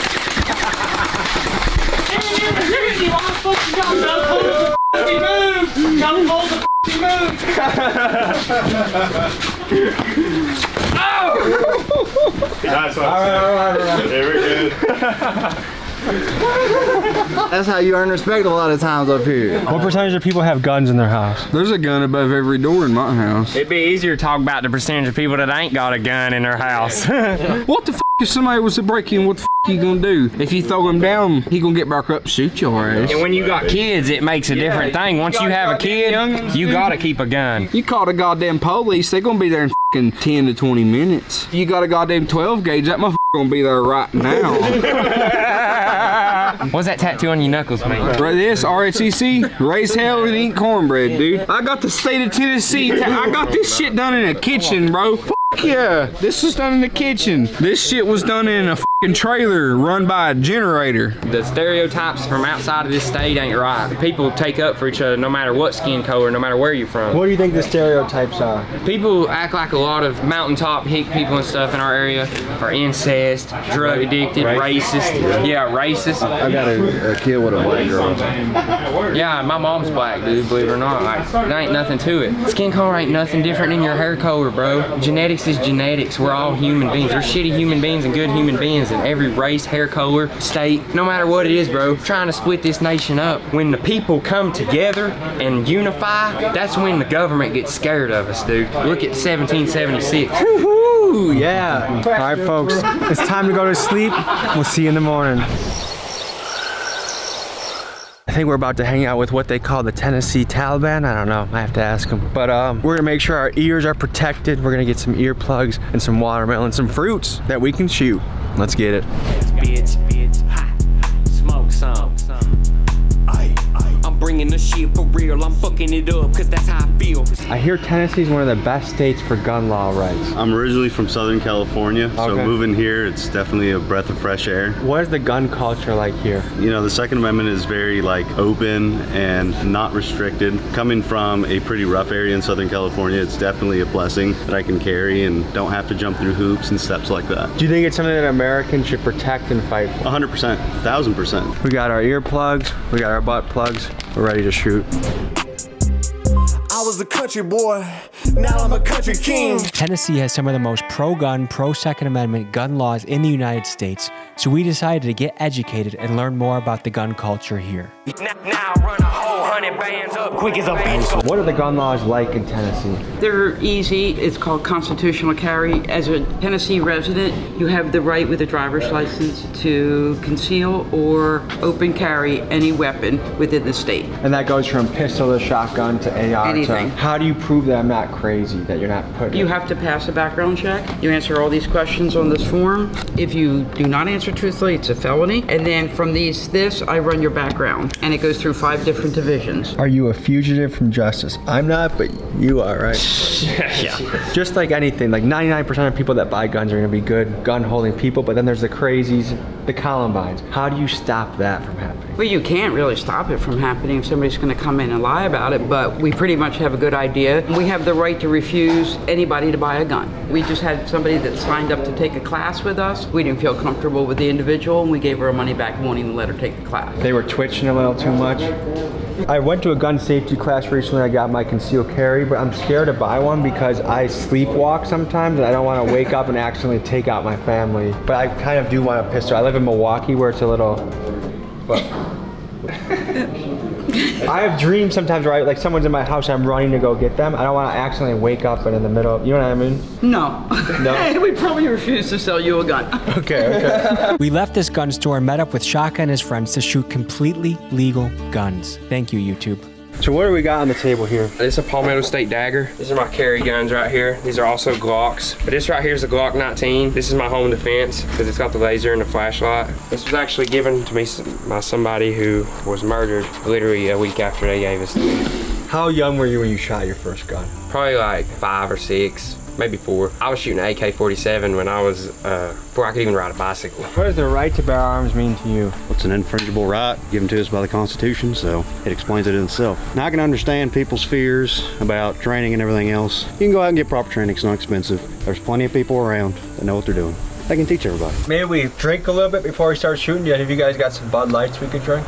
Ah, get the f out of here. Firearms and alcohol and Denver mix. Do you feel like Bud Light goofed up big time with some of their recent advertising? Hell yeah. I mean, I ain't never been in a bar and seen a freaking transgender man sipping beer, drinking beer, you know what I mean? When I was in 4th grade, they took us on a field trip to a place called Camp Explorer, and we'd shoot bows and guns when we were in 4th grade with our teachers, dude, shooting guns. Who's gonna shoot first? I got this ready. Right here. You ready to go? I was a country boy, now I'm a country king. This year I'm serving fans, last year I was serving fiends. Now I'm living dreams, bitch get out my way. I ain't trying to see no mic unless I'm getting paid. There it is. Country king, Do you feel like this part of the country has been forgotten about a little bit or is underrepresented? I would agree. In all fairness, I feel like the state of Franklin would have been a cool idea if that ever stayed into history. I think the state of Franklin? Yeah. Benjamin Franklin. They about in the 1800s, so they tried to establish the state of Franklin instead of the state of Tennessee, and it basically just incorporated the entire Appalachian mountain chain as one state. So I think that would be interesting. I mean, Tennessee's an okay state. We've got a decent state government. It's been all right. Could be do better. Do you feel like you're represented under the Biden administration? Well, no, not really. I mean, food prices, gas prices, unemployment, the debacle that is the southern border, the things they're doing in our educational system to our children, none of it's good. I've had some personal experiences in some of that. I went down to the southern border. I was on a border task force, I'll just leave it at that. Went down there and partnered with Texas, CPS and National Guard and did some work, and I saw your video on it. It's a disaster down there, you know as well as I do. We captured 2,300 people in 19 days and 4-mile stretch of border, and I would say about 85% was military-age males. And out of that 2,300 after their process, 750-ish were already convicted pedophiles, rapists, child molesters inside the United States. Because Trump said a controversial statement that they're not sending us their best, they're sending us their criminals, their rapists. But from 1/3 of the people you got, you'd say are on that category. 1/3 just via paperwork. Not everybody. There was good folks down there. I really didn't see that many women and children. I saw a couple groups, at least the shift I worked from 05 till noon, about lunchtime. But it's all military-age males. Are you proud to be an American? Of course. And do you feel like we're losing that in this country? Sadly, yeah. There's still a good core of people that are happy to be here, happy to be left alone. That's the big thing. Everybody just wants to be left alone. People just want to be left alone and allowed to have guns down their jeans, huh? Akimbo! This is my message to Joe Biden. You come try here, come to my property, man. That lady in a small town. Joe Biden. Yay!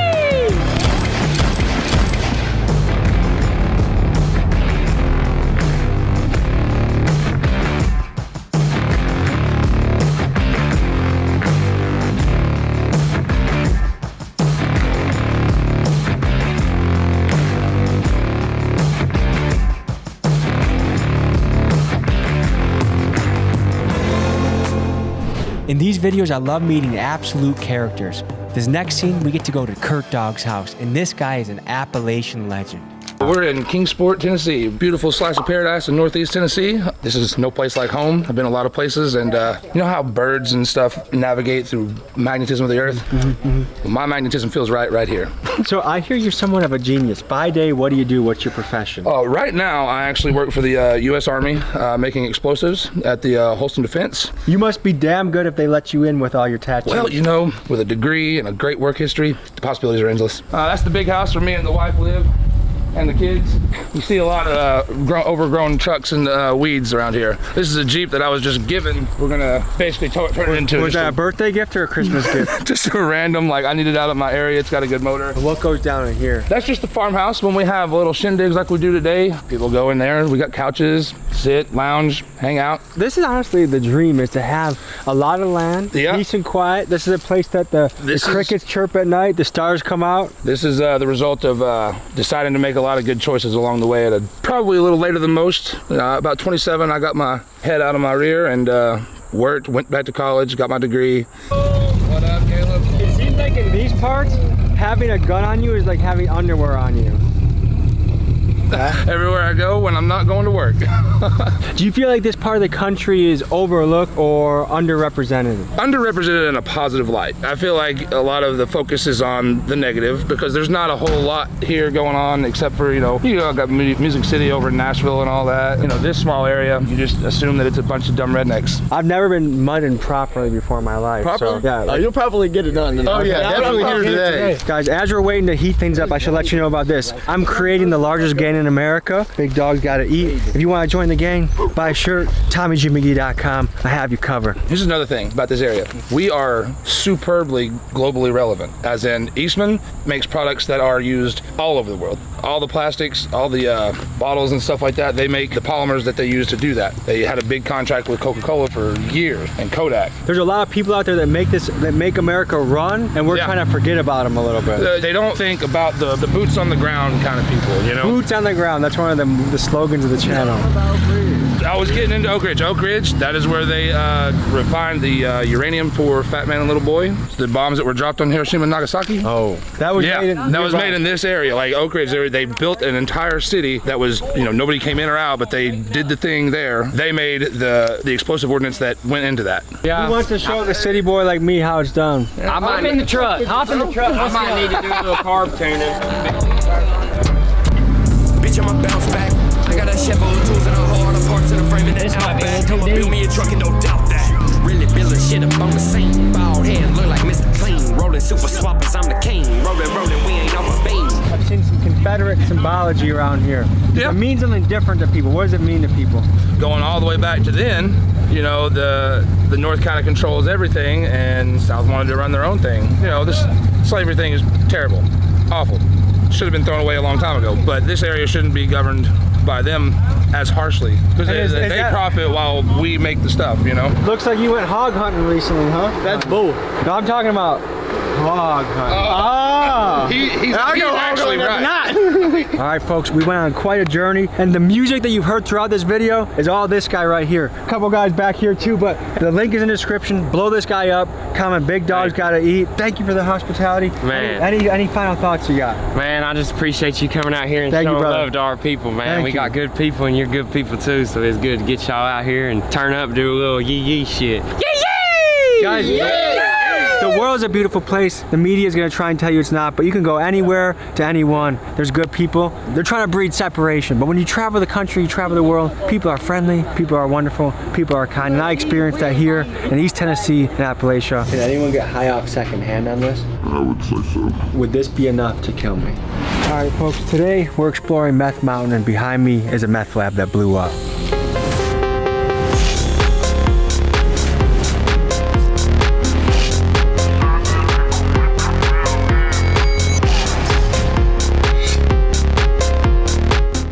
Put a gun to his back and said, let's go. When you dive into rural communities around America, you come to discover that meth is remarkably easy to find. For the last few decades, American communities have been flooded with amphetamines. Let me take you up to speed on how this came to be. Meth was first synthesized in 1893 by a Japanese chemist. Over time, it became prescribed by doctors to help with things like weight loss, narcolepsy, and asthma. Due to its ability to keep soldiers awake and wired, it was the drug of choice for World War II combatants like Japanese kamikaze pilots and German blitzkrieg troops. For the years leading up to the 1980s, the flow of amphetamines was in large part controlled by motorcycle gangs like the Hells Angels. However, in the 1990s, Big Pharma took over as the leading supplier when they created drugs like Adderall and Ritalin. These drugs are chemically similar to meth, and they are prescribed by doctors to millions of American youth to combat things like ADHD. So much so that a 2016 article by the New York Times referred to millennials as Generation Adderall. This trend made Big Pharma billions of dollars. For today's story, we go explore Meth Mountain, a place in Alabama that earned its name due to the amount of meth labs and meth users. All of what you are about to see are for educational purposes only.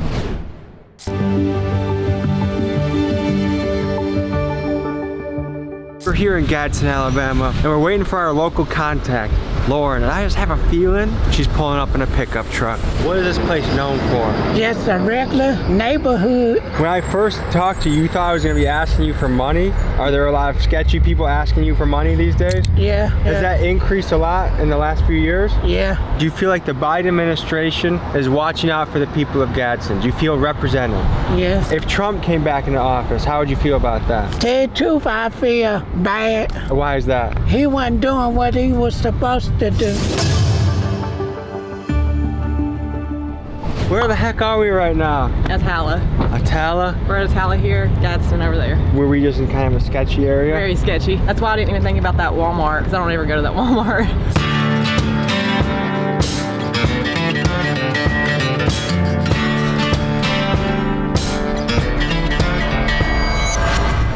And what percent of locals do you think know it as Meth Mountain? Everybody. So from what I understand, you have to be pretty smart to figure out how to make it. Like, it's not an easy thing to make. I've never tried to make it, but I know people who have made it. I mean, it's chemistry and a lot of math and a lot of knowing what mixes together and what doesn't. Because if it goes wrong, things can go kaboom. Just feet from flames, a group of people rushing to get back. They believe people were cooking meth at the house. Something got out of hand, sparking flames, which then ignited several propane tanks, causing the Big Bang. Whoa!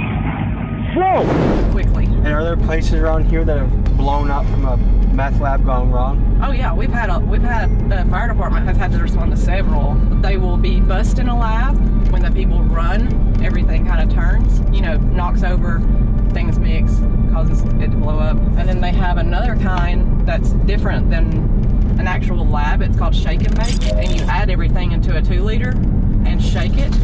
Okay.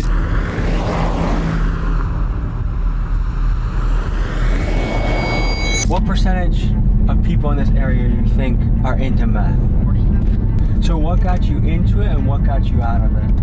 Well, I'm from Kentucky, so for me it was opiates, Oxycontin. It was $2 a milligram, so just one 80 milligram was $160. How long would that last somebody? I mean, I would have to have 4 or 5 a day. So, and See a Confederate I was about flag? to say, yeah, that's what I was gonna point out. You'll see a lot of that covering up a lot of windows. That's pretty popular here? Yeah. Racks on the nigga all blue like bonnets. When I ran it up, I ain't even have an option. He say he won't smoke, now his ass in the coffin. Where are we right now? Here, just outside of Towle, Alabama, community called Sand Valley. Some of the locals told us that this place is also known as Meth Mountain to some people. That's Meth Mountain. You're a firefighter, I take it? Yes, sir. Is that where a lot of your calls are for meth related? Or fentanyl now. That's what's crawling through the town? Yeah. How recently has that changed? Within the past 2 years.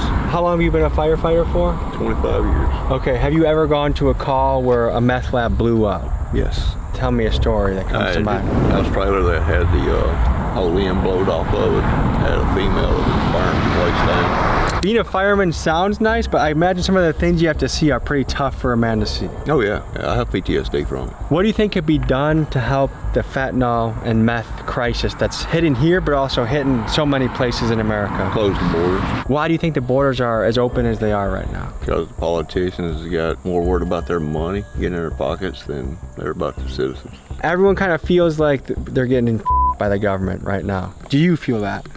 Yeah, pretty much. Pay's low, prices are going up. It's kind of hard to make a living. Thank you. Have a good day. You too. If we just see people out and about, you think people are pretty open to chatting, or do you think we should be careful? Be careful.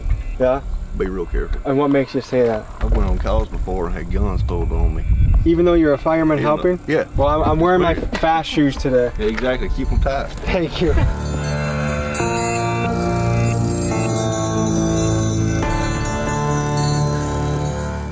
We're stopping to check out some of the abandoned places here. Bullet holes in the church door.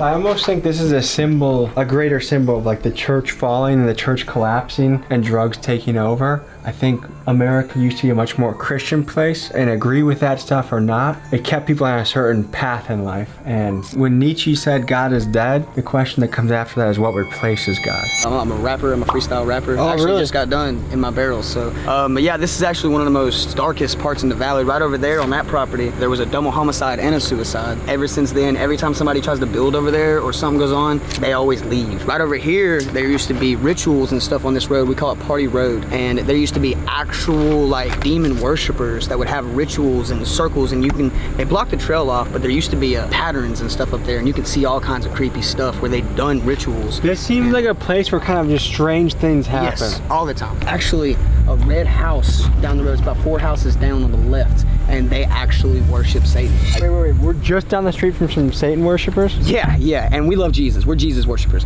And that's a red house that's kind of on a hill. It's like 4 houses down on the left. If you swing by on Halloween day, they'll be outside all day in these little masks, like dancing and singing and all kinds of stuff. Is that blown up meth lab? Should we stop by it? Yeah. We're going to a meth lab that blew up. We just was driving by and it's here. This is like hills have eyes a little bit, like eyes are on you. Someone Someone's ready with a rifle to shoot you. The bitch pink, VVS is in my ring, really water like a sink. 40 racks in my jeans like a nigga right a brink. When a meth lab blows up, tell me about what happens and what you've heard about. Most people are wearing synthetic clothing now. It melts with the skin. You can't pull it off. So people's clothes melt to them. Melt to them. They can't get it off. It literally just burns with the skin. It sounds horrible. If we kept driving, we would probably see several other places like this. All right, folks, we just got invited to a music video, so we're gonna go check it out. You guys are shooting a music video today. Not today. We're actually just preparing the scenery back here. It's not like, you know, some fancy music scene. This is actually where he started out rapping and stuff like that. So what's the idea, what's the concept for this one? Now during the days, you can catch me at 11 o'clock our time, and I'll be rapping in this barrel, freestyling, and it'll be filled with water, and I'll be dunking in it. If people send a certain gift, I'll dunk it while I'm rapping and come back out of the water still rapping. Sometimes I'll be diving in. It's crazy. Trying to make a music video that's kind of combining that, because this is also the root of where it all started. Okay. And we're gonna try to spice something up. Now I did used to live here in this camper. This is actually his family's property. Right after high school, he actually let me move my camper, and my dad got me onto his property because my family was splitting up. Is this a tree fort or deer stand? That's actually for the swing. Oh wow, you want to do the thing? You want to show him the thing? Yeah. I be getting to the money, bitch. I got a bag, I don't got to stress. Got real killers in the set. I don't think I'm one, you should come and test. I ain't talking about a hot run, Brother, you could join a circus, huh? Yeah. Are we in the holler right now? We're in the valley. Okay. We're in the valley. What makes something a holler? So deep that no matter how loud you holler, nobody's gonna hear you. I actually used to work at McDonald's when we lived here. Well, we started getting so good on TikTok that really didn't have to work for McDonald's anymore. And then they flew us out to LA and officially hired us. And so now we work full-time TikTok. That's what we do. I'm live streamer. How is that? It's awesome. It's great. Been about 4 or 5 months that we've moved out. Me and my bro Wes. And we got our spot right up the mountain, the Meth Mountains. Is it, do locals know that? When I was in like high school, I heard that a lot. I never got into that, and I'm not gonna lie. Before I was 20, I was on a dark path. You know, I grew up without a dad. I didn't meet him until I was 20, and my mom was gone all the time working. Kind of did what I wanted, and I did fall into drugs, but I never did that. It was more like hallucinogens. And then I got saved by a higher power. It wasn't by a man, it wasn't by a book or a church. It was by a higher power. I accepted that. Now I'm living a different life. What does the rent go for around here? $200 or $300 a month. It really just depends on who you find. If you find, you know, somebody that owns another house and they're willing to let it go for that, you know. That's crazy cheap. Like I've never seen a place that I can get for $200 or $300 a month. Right. So normally what it is people come through with comments and they comment random words, but each person gives me one word. I can throw those into the mix while I'm going. You got a word? Bank. Okay. Holler. Dragon fruit.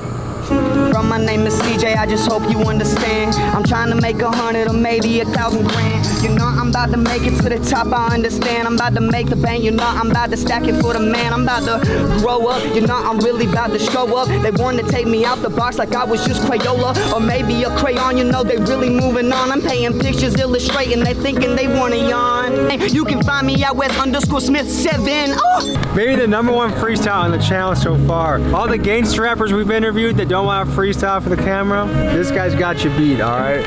Are there any parts that we should be exploring? Absolutely. Just follow me. This is the cave. Right next door, huh? All right, so now that we're in a cave and we're getting deep, let me ask you guys a deep question, okay? Do you guys feel represented under Joe Biden? No. No. Do you guys feel better with Trump? Yeah. Absolutely, no hesitation. And why? He's a lot more there in his head. He can ride a bike. He can walk upstairs without falling, you know. Do you guys feel proud to be Americans?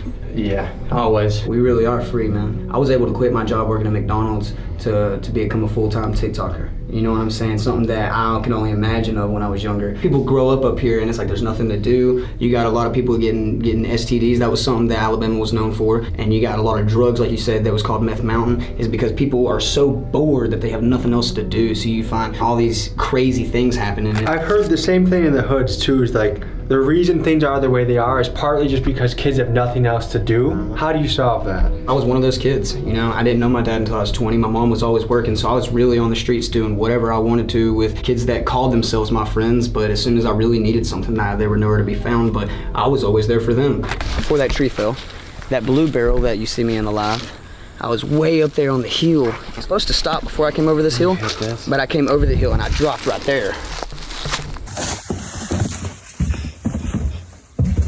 Dude. Do you have a concussion? Probably. I used to like get out of the house and stuff a lot, and I would run over to this place that used to be friends with my dad. This guy, he had a wife and they had 3 kids. The woman that he was married to had some kind of relationship with some other guy or whatever. He knew their schedule because he stayed over there all the time. The father would go to work normal hours in the day, you know, like a 9 to 5. The kids would get on the bus, go to school, come back late. The mother worked a night shift. When the kids went to school, when the man went to work, and then the lady was home, he had went in the house, lady, shot her in the head on the bed, her again after she was went back in, fell asleep on the couch. School bus pulls up, kids get home, go inside the trailer. He wakes up, hey, Uncle So-so, what are you doing here? Like, I thought you left, you know, the other day. And I was like, well, where's Mama? Time passes, and the boy, and he went to his mom's bedroom door, and he said when he put his hand on the doorknob, he felt a hand on his shoulder, grab him, and turn him around, and he had a gun in his face and said, go tie your sisters up right now with this duct tape. And he said, no. And then when he said no, he had pistol whipped him in the face, tied him up with duct tape. He said that he woke up from the pistol whip with his sisters right there. By this time, the daddy had gotten home. Said the same thing, Johnny, like, what are you doing here? He had led him back there to the bedroom, and then he put a gun to his back and said, let's go. And he made him open the door. He made him look at his wife, naked and dead. He had him at gunpoint, and they used to play video games all the time when the first shooting games and stuff would come out. The man said to the father, I'm gonna show you how it feels to get shot in real life. He shot him 4 or 5 times in the back. The boy gets out of the duct tape, so he called his grandparents, and his grandparents called 911. He set his sister's free. At that point, they'd SWAT team, news crews, there was a helicopter, because he was still in the trailer.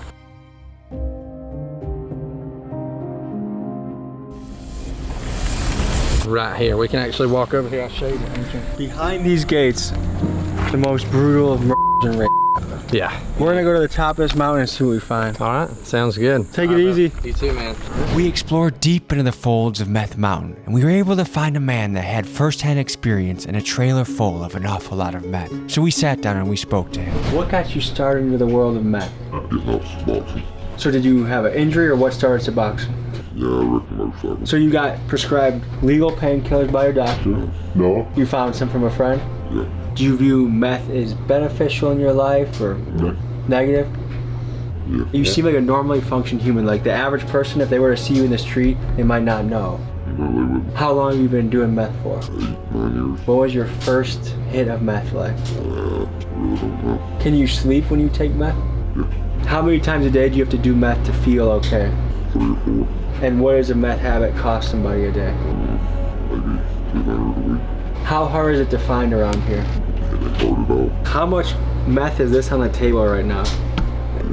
Probably $20 worth. Where's this section? Can you take meth and 5 minutes later walk into town and no one can tell the difference? Yeah. When you first take it, what happens? You do energy. How long could you go without meth before it starts to feel like an issue? All day. I have to. Has there ever been a shortage of it? Well, you can't find that? Yeah. And what was that like? It was rough, but I still found it. Can you substitute something else for meth, or does it have to be meth to feel okay? Sleep. Are people lacing meth nowadays? Oh yeah, fentanyl, and whatever, the MDM, a few other things. How do you know that the stuff that you have isn't laced?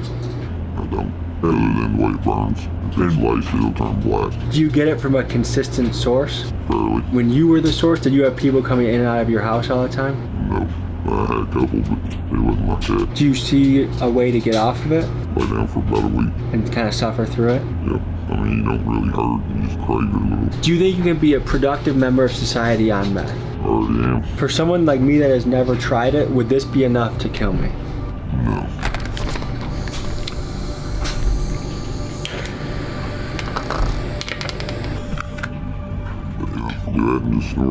Oh, you go through your nose. Yeah. Can anyone get high off secondhand on this? I would say so, somewhat. I'm gonna drive my car real good back to the hotel. Are you sober or high now? I'm always high. Is there any message you would say to the government or to like how we look at it as a country?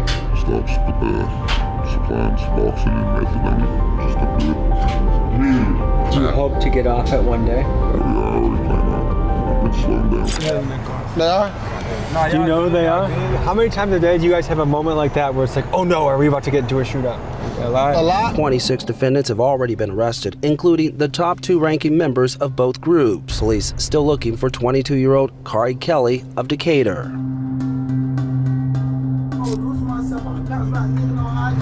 You have a persuasive personality. I'm from Atlanta, I'm a finesser. How many people do you think you've robbed in your life? Well, I can't even count. I can't even lie to you. Woo, Over 100? Probably more than that. So what are the most important possessions to have when you're on the run? Perks, weed, money. You need some peace. You gotta have that. You gotta have that solid spot. Twin, what's it? Look at that, man. I don't know. Bro. Man, the East is just it's a war zone right now. You feel what I'm saying? So That's where we are right now. That's where we at right now. We're on the East.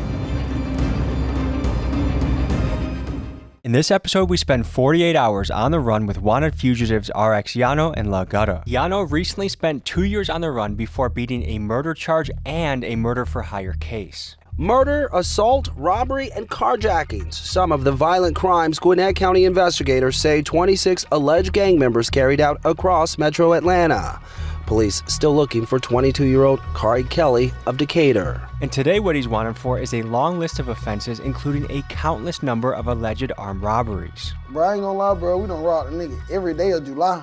His trusted partner, La Gutta, is currently on the run for what some say is the most serious crime a person can commit, and he allegedly may have done this in another state. Today, we explore what it looks like to be on the run, how someone has to think and operate, and what they do on a daily basis to survive and evade capture, and we do this all in the wild streets of Atlanta. So stay tuned for an episode unlike anything that has ever been uploaded to you. Man, I can't talk to her twin. She tired of a nigga, bro. I'm tired of this shit, bro. Fuck, bro. Hey, bro, I ain't gonna lie, twin. I'm tired of this shit, twin. These niggas keep trying to catch a nigga ass down bad, twin. God, like, twin, this shit is annoying, twin. Tired of this shit, bro. On my mama, bro. But we gotta be straight, twin. No cap, twin. We just gotta get on in the morning, twin. We gotta go hit for them bags in the morning, twin. Yeah. Then we just gotta goddamn put their money up, twin, so we get you a lawyer, twin. No cap, twin. Fact.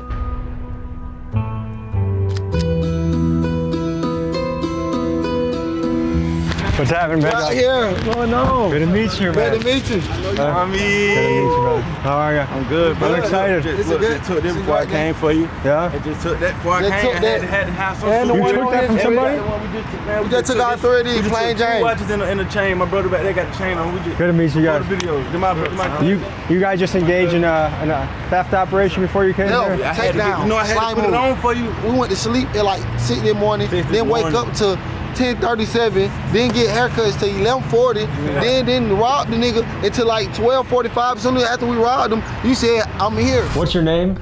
My name is King Slime, R.A. Yano.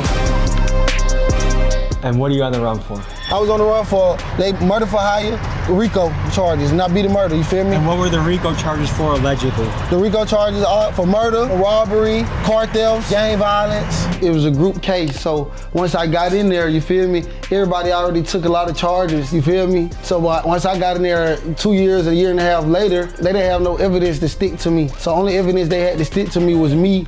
Like I told you, he got the R's on his face, I got the R's on my face, you feel me? That's how that shit works, you feel me? Once they start doing that shit, they start denominating shit. Right before I got in there, 2 of my charges got dropped. So when I got in there, bitch, and I went to court, 2 of my charges got dropped and I had the gang charge. So when I only had the gang charge left, I started going to court more and more and more and more. But when I went to court, they gave me goddamn a 5-year probation plea, and I just took that and got up out of there. A lot of you may be finding Yano's story hard to believe given that he's so casually talking about his crimes and showing his face. But here is a news clip about Yano's RICO case. 210-count gang indictment, including allegations of murder, robbery, carjacking, and terroristic threats. Police say they arrested more than 24 accused gang members. His alleged gang, RX, which he and Gutta have tattooed on their face, is one of Atlanta's most notorious cliques and is named in an indictment for crimes like felony murder, armed robbery, carjacking, and terroristic threats. Almost everyone watching is gonna say, why aren't you covering your face?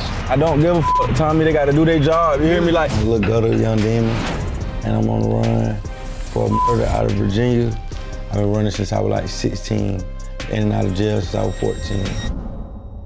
I set him up as a go on the plate. I ran it up, now I pop every day. Nigga came my way, so I pop that fade, that glizzy. It added to the journey. Don't approach me, I might buzz. 12 got behind me. Pick up the speed. I can't go up there. Made the bitch hit the charge, do whatever for me. Yeah, you feel me? This real life. You were lying that song was like, this is your cue to rob someone? Yeah, we got certain songs, we got trigger words and trigger songs. So I'm not just taking old lady purses, you feel me? I'm not just, we taking Rolex watches, we taking from the takers. This is my worst case fear, okay? Yeah. We post this video, video. Yeah. It goes really well. There's a meeting in Georgia Police Department. Right. We have these guys claiming that they're on the run and it's so easy to get away. Right. All units to get deployed and boom, you guys go But guess crazy. what? We would never be saying it's Tommy G fault.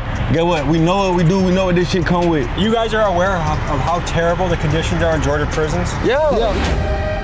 Avoiding going to prison is obviously a factor that would encourage guys like Gutta and Yano to stay on the run, but this applies especially in Georgia where the prison system is particularly dangerous. In some prisons, there are extortion and torture gangs patrolling cell blocks with crazy knives and weaponry, and they even make some inmates pay money just to be allowed to sleep in their own cell. In fact, it's so bad in the Georgia prisons that we will be releasing an entire documentary dedicated to the subject, but for now, back to Gutta and Yano. Hey, what's the plan? We're finna go out here, going right here by the message so I can see if we can record right here. Okay, what happened? What went wrong back there? I'm finna tell you when you pull it though. Okay. I just bringing me out. I'm finna tell you. Okay, sounds good. You got my location. Okay, cool. I'd imagine being on the run, there's a fair amount of paranoia that comes with it. So I don't know what exactly happened, but apparently enough to want to move motels. Without explanation, Yano had everyone leave this motel and head to another one nearby. I wasn't sure what was going on, but I had a suspicion that ops were sighted and that it was no longer safe for us to be there. I thought he was saying somebody dropped the location to where we're gonna meet up with all the guys. Exactly. Yeah. So do ops know where you're fucking staying? Why the? That's pretty much what he's saying right now. It turned out someone in Yano's crew had posted our location to an Instagram story, so Yano had us leave the spot because of the security risk to us. Once the coast was clear, we went back to the original motel. Did the spot right here? My brother. It's going. Yeah, we lock that bit. We smooth though. So how often you guys sleeping in spots like this? Shit, down there every day. You're on probation right now? Probably. Yeah, probably. But I don't check in for that shit. A lot of people be fucked up out here because they burn all their bridges with people, you feel me? If you in the streets, you cannot burn your bridge with every fucking body. Cause when time get hard like this, your ass gonna be fucked up, you feel me? When I went on the run, his cousin stayed across the street from me, goddamn, I was selling them perks. He called me in the morning, he was like, hey twin, it's a goddamn Mitsubishi on the side of the house, twin, and the black Durango been running around all morning, twin. Come here right quick. So when I come outside, walk outside, twin, I look on the side, I see the car with the white man in there and shit. I'm like, what the fuck? I'm like, well, fuck that, but I can't go to jail. That's when I took off, goddamn, I got in the goddamn U-Haul truck. I shot right to Baytown, Texas, like 30 minutes outside of Houston, and I stayed there. Real quick before you keep going, just wipe the corner of your mouth. I'm geeked out on Percocets. You are? Yes, geeked out on perks. You see what it says? Why do you guys do so many Percocets? Shit that we had to do out here. Dude, make you shit about not think. Fucked up. We need to be numb sometimes because there be a lot of pain that come with this shit too, bro. Do you feel like you guys have caused a lot of your own pain? Yeah, hell yeah, a lot of shit. What makes you feel like robbing people or doing things like that is your only way to put food on the table? It's more than just robbing people like that, but even with just that, if that was just the everyday thing that I chose to do every day, I feel like, yes, it's what I gotta do because I'm on the run. I'm not trying to go back to jail. I'm not trying to have my mama having to worry about bail money and putting money on books every day. I can't afford shit like that right now. You feel what I'm saying? Everything look just so bad, and my mama got to see this shit. You feel me? Everybody know my mama from where we from on the west side. What does your mom do by then? My mama's a school teacher. She's a school teacher? Yeah, hell yeah. My mama came a long way. And where was your pop in the picture? He died in 2018. Was he in your life? Yeah. Damien, I don't even talk about my real father, cause like, yeah, he dead too, you feel me? But like, I wish I could talk to him and tell him a lot of shit. Right. So now, when like I love you, shit like that, basically what I'm trying to say, like. And I want to speak on that too, like long live my stepdad, bro, like. Shout out to all the fathers who step up, bro, because I got a real dad. My real dad is still alive. My stepfather died, but my stepfather raised me. My daddy since I was young, so I looking like a real dad, like he said, like. And it's a lot of shit, you know, when you having a stepdad, y'all go through that, like, oh, you not my real daddy shit and all that. But at the same time, when they go, that shit'll hurt you, because you'll realize, like, damn, that was the only person who stepped up for my mama and her kids. Literally. You feel me? Because a stepdad, you gotta realize that's a man who goes into a village. It's a woman who got kids with other men and already got, you feel me? My mom already had 3 kids. His one, you feel me? So it's like, my stepdad, we respect our stepdad. That's why we shout out their names. We're gonna forever long live them, you feel me? Describe your childhood. Shit. I had a good life, bro. My mom had that shit put out for a nigga, bro. Like, I was originally born in Richmond, Virginia. So like, that's where that shit come and play with me having a situation out there. I originally born out there, you feel me? My mama plan was my whole childhood for real was her trying to get us out of Richmond, Virginia. You feel me? Because in her eyes, that's worse than Atlanta. You see what I'm saying? She not realizing though, like, my son can go to Atlanta, has to grow up here, and it could be the same situation. You feel what I'm saying? Like, at a young age, I want no bad-ass kid around the house, cussing my mama out, f you bitch, shit like that. Hell nah, like, I was straight, and I was bad as hell in school, and I was in the streets. Like, that was different. Like, man, my siblings, like, that's the sibling I am. Like, you feel me? You know how there's always that one person in the family? Like, that's how my family is. Like, can you explain the 2 guns on your face? The 2 guns on my face come from 2 people I don't like. It's a Glock with a 30 and a pep. You feel me? So goddamn, that's what's on my face. Everything good, John? This is sketching me out a little bit. You see? That's your security out front? yeah, them 4 right there, they good, but we trying to see what other folks see. Should we go check it out? Nah, we good. We gonna go out there. People be like, we got oh, you're fullies good, you're with us? I know that. I know a lot of people say that, but we got fullies out there. Stand on it, but we're gonna stand on that because get what? Nothing that we got going on got to do with you. This is part of being on the run, I would imagine, is a little bit of a constant paranoia. Yeah. You gotta understand, we ducking. We ducking the police, we ducking the ops, we ducking the feds. And this shit that my brother used to warn me about. Are you guys gonna sleep here tonight? Yeah, you know that. You know that Tommy shit. You know that. See some of them, about 5, 4 of them gonna be in this bitch too. We all gonna make it work. We gonna be like this. Move, nigga. Move, put your feet off me. Yeah, me and my brother will though. We had 50-cent cakes. On God, and we was on the run, so I had skipped like 3 states. On God, I was on the run. My brother had B-hit case. No cap. On God, and I'm on the run, and I don't give a f. I'm gonna do the race. Is this unrealistic? I guess maybe there's 2 types of fugitives. There's the guys that are burning candles at both ends, like these guys that I rob people. Hell yeah, I did. I'm gonna do it again and again and again and again, because that's how they make their money and that's how they live. And maybe that's just representative of the mind state of a guy that does rob someone every day of the month, is that they do want to show their face in interviews, music videos, and documentaries like this. To see how Yano became the man he is today, I wanted to learn more about his childhood and how he grew up, so we went to his hood to learn more about his origin story.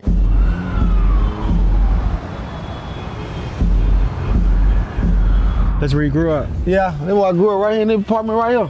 Apartment A1. How long did you spend your life in here? Like my whole life. This whole script from the train station on up. That's where I spent my whole life at. And it was fun though, you feel me? It was fun. You see, they got the red letter and they finna get put out. But nah, nigga, I'm from right here, the apartment right here. Do you still have people in this area? Nah, my grandma died in 2020. She was on Section 8, so my grandma paid like $40 a month to stay here. We been here so long. When she died and shit, they let us keep the apartment for like 4 more months.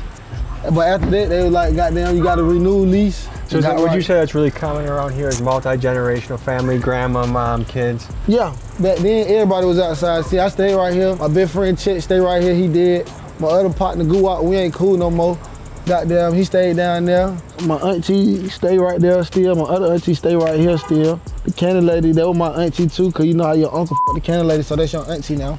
So she stayed right there. Is it true that in Atlanta you can go to Juvie as old as like 20 years old? Yeah, because it's something like juvenile. Like, what twin at? Twin, come here. You went to Juvie? Yeah, hell yeah, I did juvenile life. Shit, I did juvenile life when I was 15 for a murder. So you did 5 years in Juvie? Yeah. What were the circumstances in the murder? So it was an armed robbery for real. Armed robbery gone wrong? So it went left, yeah. And do you think 5 years is fair? Shit, yeah, that's good for you. I'd do that for a body. Growing up, did you see like the money makers were the hustlers? Yeah, it's only certain people that get a good job, bro. You feel me? A lot of people, you gotta understand, we grew up, motherfucker, think about McDonald's. You in high school, when you get 16, they tell you go work at Chick-fil-A, get you a job. Am I right or wrong, y'all, boy? What the hell you mean go get a job at 16? You feel what I'm saying? Do you think you could have been a good SWAT team member? Nah, I could have been Because if you like wheeling and, you know what I mean? If you like going like this, I feel like you'd be good at SWAT team. Nah, if anything, I would have went to the Army, you feel me? Like when I was a kid, I was like, why I go to the Army so I could get that switch, you feel me? Go crazy. What was the highest grade you made it through? I started going to school around 10th grade. Some people would look at how, like robbing people all the time, murdering people, like all this stuff. Some people would look at that and be like, oh, Yano, can I tell you one thing? You know what one of my biggest things that is? I love this earth, dude. Can we please clean the trash? I got you. Thank you, brother. Thank you. That's one of my initiatives. I want to ask Yano this, but like, what's a situation where a 15-year-old is killing another person? Like, what do you think got to that point? Shit, just needing the money, trying to take care of their peoples, have their peoples out. But of all the ways to make money, why is a robbery like the top choice that comes to mind for how to do it? So how did your life change when you officially dropped out of school in 10th grade? Shit, goddamn, it was over with. It was like every day we was already pulling up in stolen cars, you feel me? School, you waking up every day, you like, how the hell I'm finna get this money? How many people do you think you've robbed in your life? Well, I can't even count. I can't even lie to you. Woo, ain't count. Over 100? Probably more than that. Would you say you're good at manipulating people? Yeah. Talk about that. I'm a master manipulator. I make you feel so bad and make you give me everything. Bro, telling you, bro. I just got in a car wreck, bro. I just had to pay $300 for a rental. They not even listening to what I'm saying. They just feel the emotion. You feel me? The emotion with it, you just gotta get on the emotion.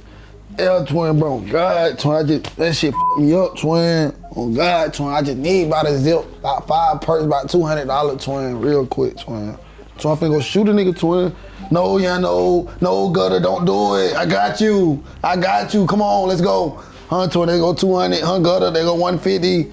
Here y'all go, huh, they go you perks, y'all just chill, bro, y'all just ride with me today. I got you. Trying to tussle with me, I take the Glock out the back, slap the shit out of him back of the head. Boom! That boy started doing the little gutter. How you had, gutter?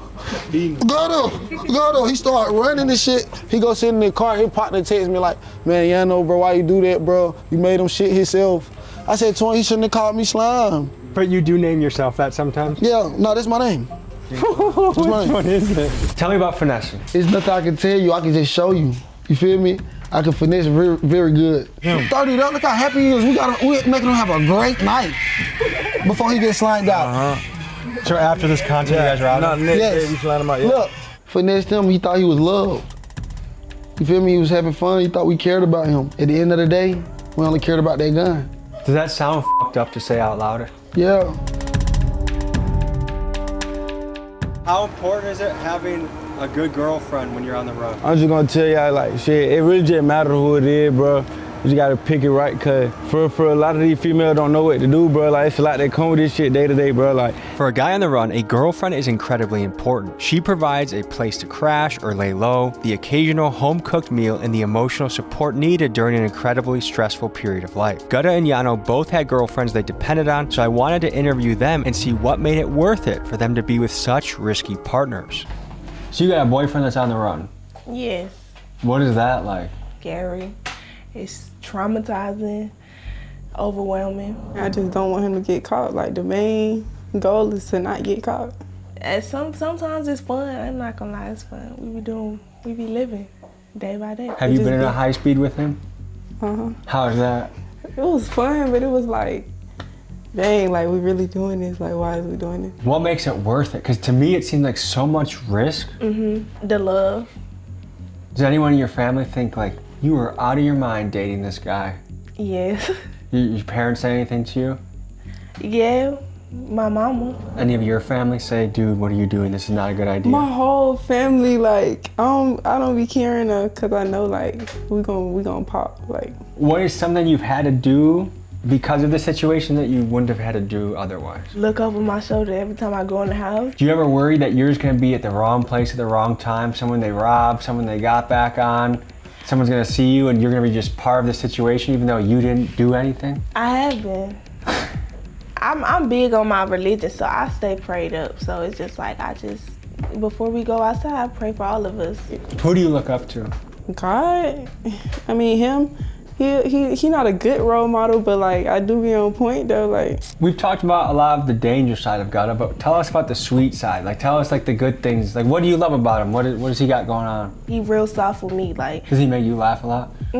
Some of the internet knows about Yano's more crazy stuff, but what are the lovable aspects about him that make you want to be with him? I don't know, he clingy. Like, I'm not a clingy girl. Like, he clingy, so like, it's funny because it's like, he really like robbing niggas, taking niggas shit all day, like, but he still got like a lovey. He lovey to everybody though, like, he just a loving person, like one of them ones. It just, I don't know, it's cool.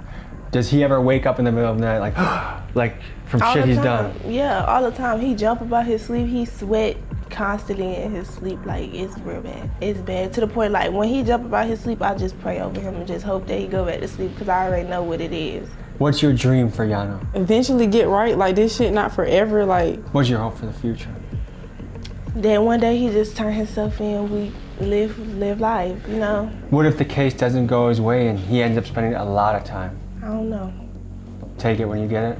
Yeah. Let's say Georgia throws a book at him. Forever. Have you thought about, I might have a boyfriend that I have to communicate with in I'm prison? the type of girl, like, I'll stay down, but like, I'm not gonna goddamn, like, just leave him. I'm always gonna be the type of girl, like, I love you and I'll let you know, like, what's going on, like, where we at, you know what I'm saying? With this shit, nigga be psyching out, nigga needed perks, you feel me? All that nigga be ready to coming in after robbing a nigga, get the fuck off me, I don't wanna hold you tonight. Sometimes be like that, you feel me?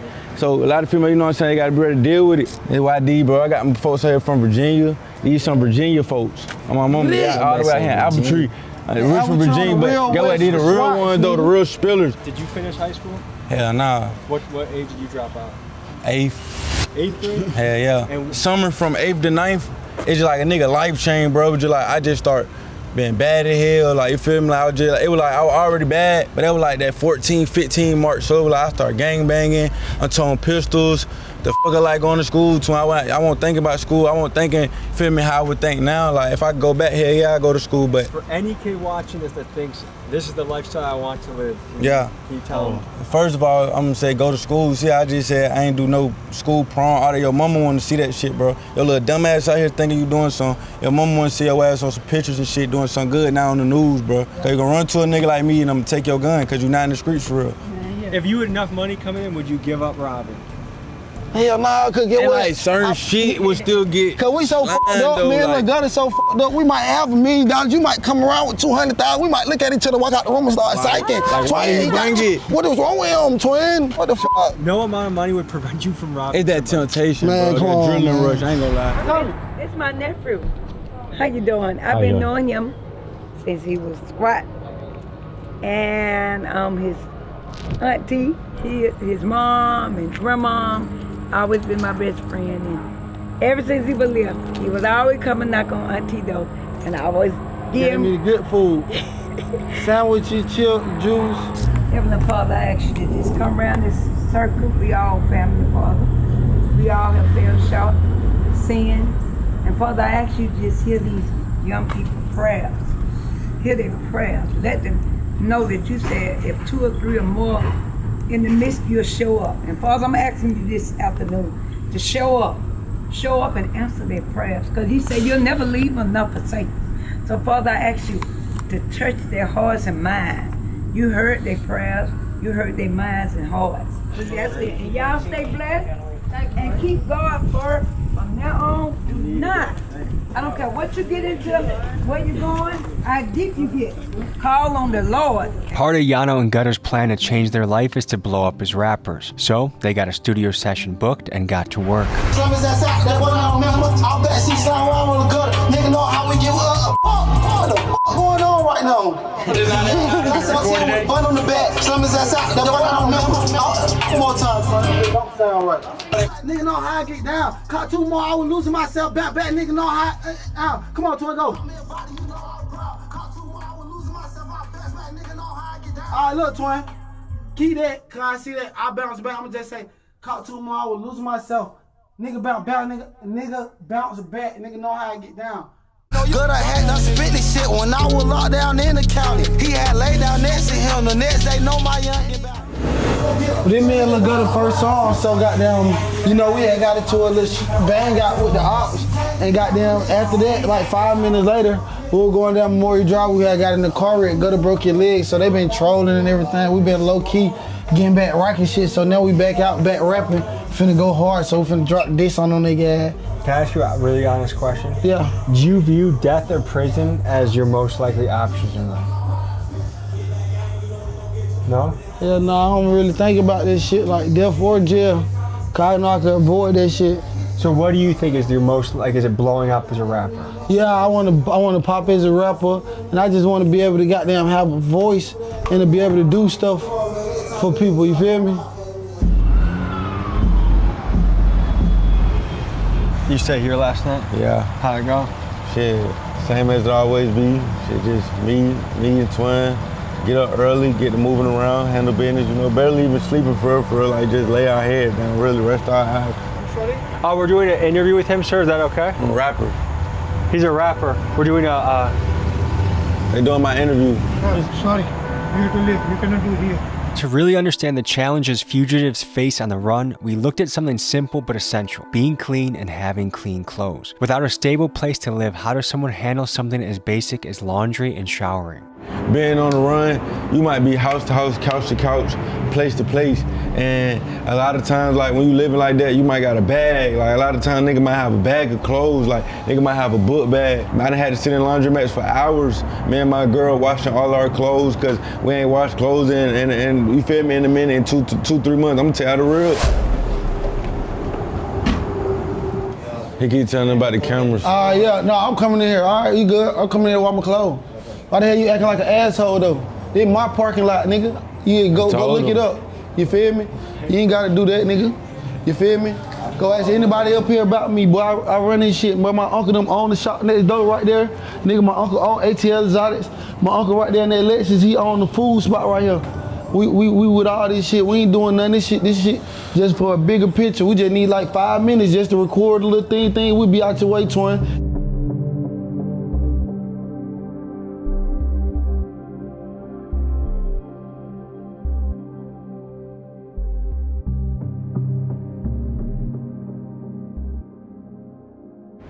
So you gotta keep your shit clean. You only take about $2, $3 to wash your shit real quick, get your shit together, get back right, you feel me? Right. Go to the pilot, hop in the shower, or LA Fitness, you feel me? We done did that. If you ain't at the hotel, you go LA Fitness, go to the pilot, hop in the shower real quick for the free, you feel me? And you gotta make sure you smell good. You Let me see your phone. Even though What's I might wear the same clothes for a whole week, I'm not overly dirty, you feel me?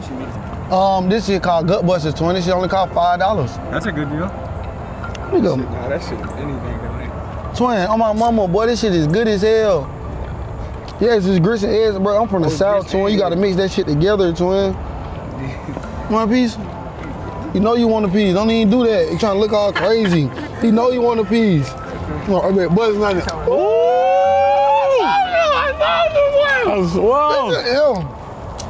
I got on gutter girl shoes. That's how bad we be thugging. I might be in these shoes all day. All right, let's do a speed test and let's show us what you got. All right, bet. Well, are we just doing a 40-yard dash? Man, we're going to the green. First green cone? Yeah. Let's start. Man, I'm finna lead something there. 3, 2, 1, go! Oh, come on.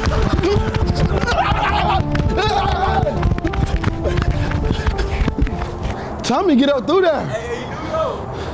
I don't know what's going on though. So where are we going next? We're going to the headquarters. This is not like a hideout. It's just a duck off. It's one to duck off. A duck off.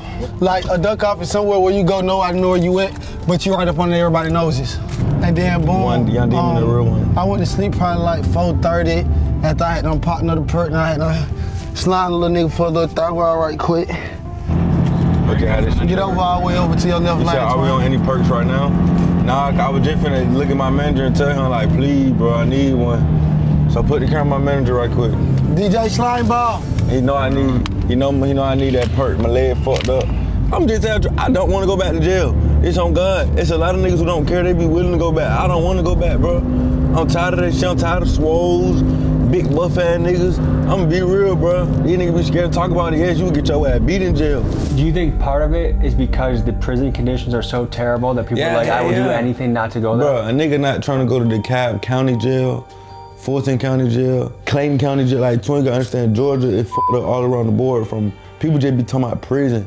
The county jails, the juveniles is fucked up, bro. Like, hey, yeah, nigga be thinking about turning yourself in. Nigga will one day, if the conditions right, you feel me? If it makes sense, but I ain't trying to go in there, bro. It's a jungle. My brother just died in prison. They got into a fight in the prison yard, and they were stabbing each other, and you feel me? Got the best of them. Right here, July. Little July, my brother.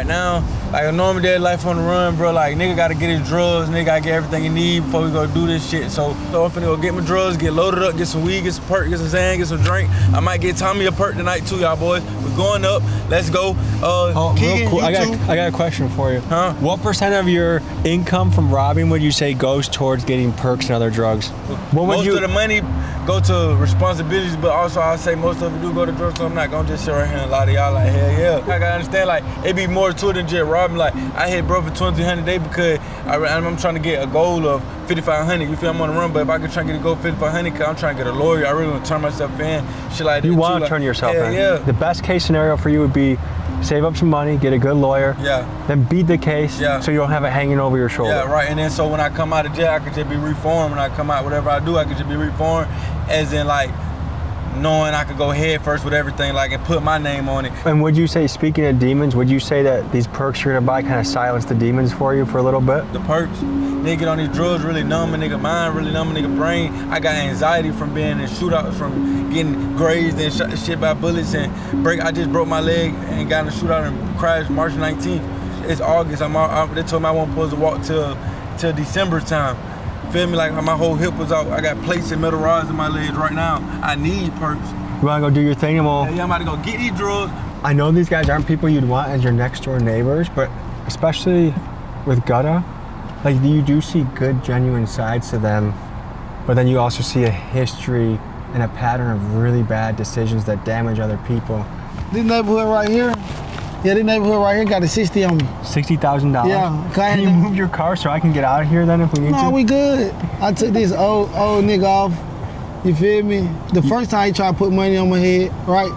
This nigga gonna try to pay the shooters $1,000, $1,500 up front. Them niggas pulled up on me and gave me the money. This is a true story.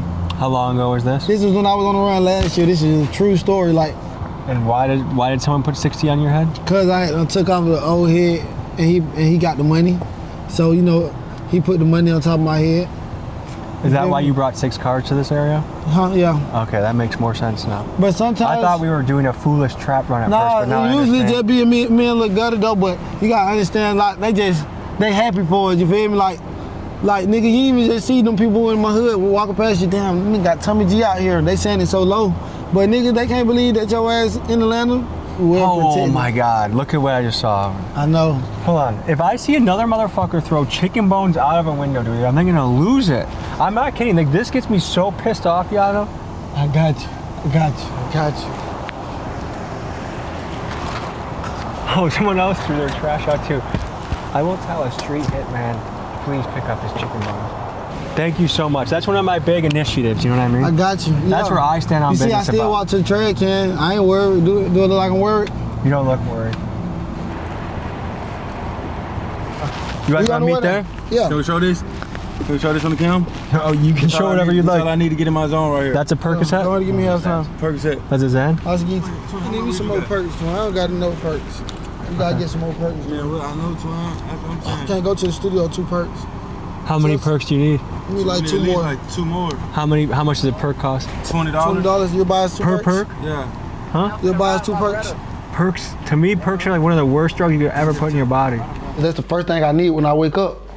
No cap, I'm not the same if I wake up with no perk. Perks make you feel normal? Yeah, if I ain't on the perk, I'm telling you, bro, I be different. I gotta get up, first thing I do, go in my field pocket, pull it out, pop that thing. One thing I've been thinking about for guys like Gutta and Yano and a lot of these street guys we meet is it's this weird paradox that to get out of the streets, you actually have to embrace the streets more. It's like a slingshot or a trampoline that you have to go deep in to get a big enough bounce to come out of. And you have to hit this bullseye. Like most people will get tripped up along the way and to make it out of it without jail, prison, death. What is this? That's why they call it the trap. Because most people just don't make it out. They got some things to do. We're gonna see them a little later tonight and see what else they got going on. Creeping when I'm slime, we 4D geeked up in a hot box. Switching with a 9, he tried to run, got hit his spine. Got a tripping out his mind, he dropped the window rapid fire.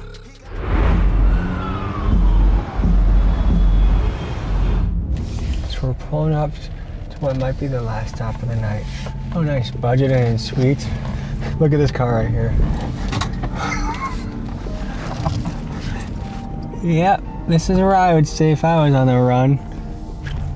This place sucks. That Indian guy spot was way better. I don't even know where to... Is this them?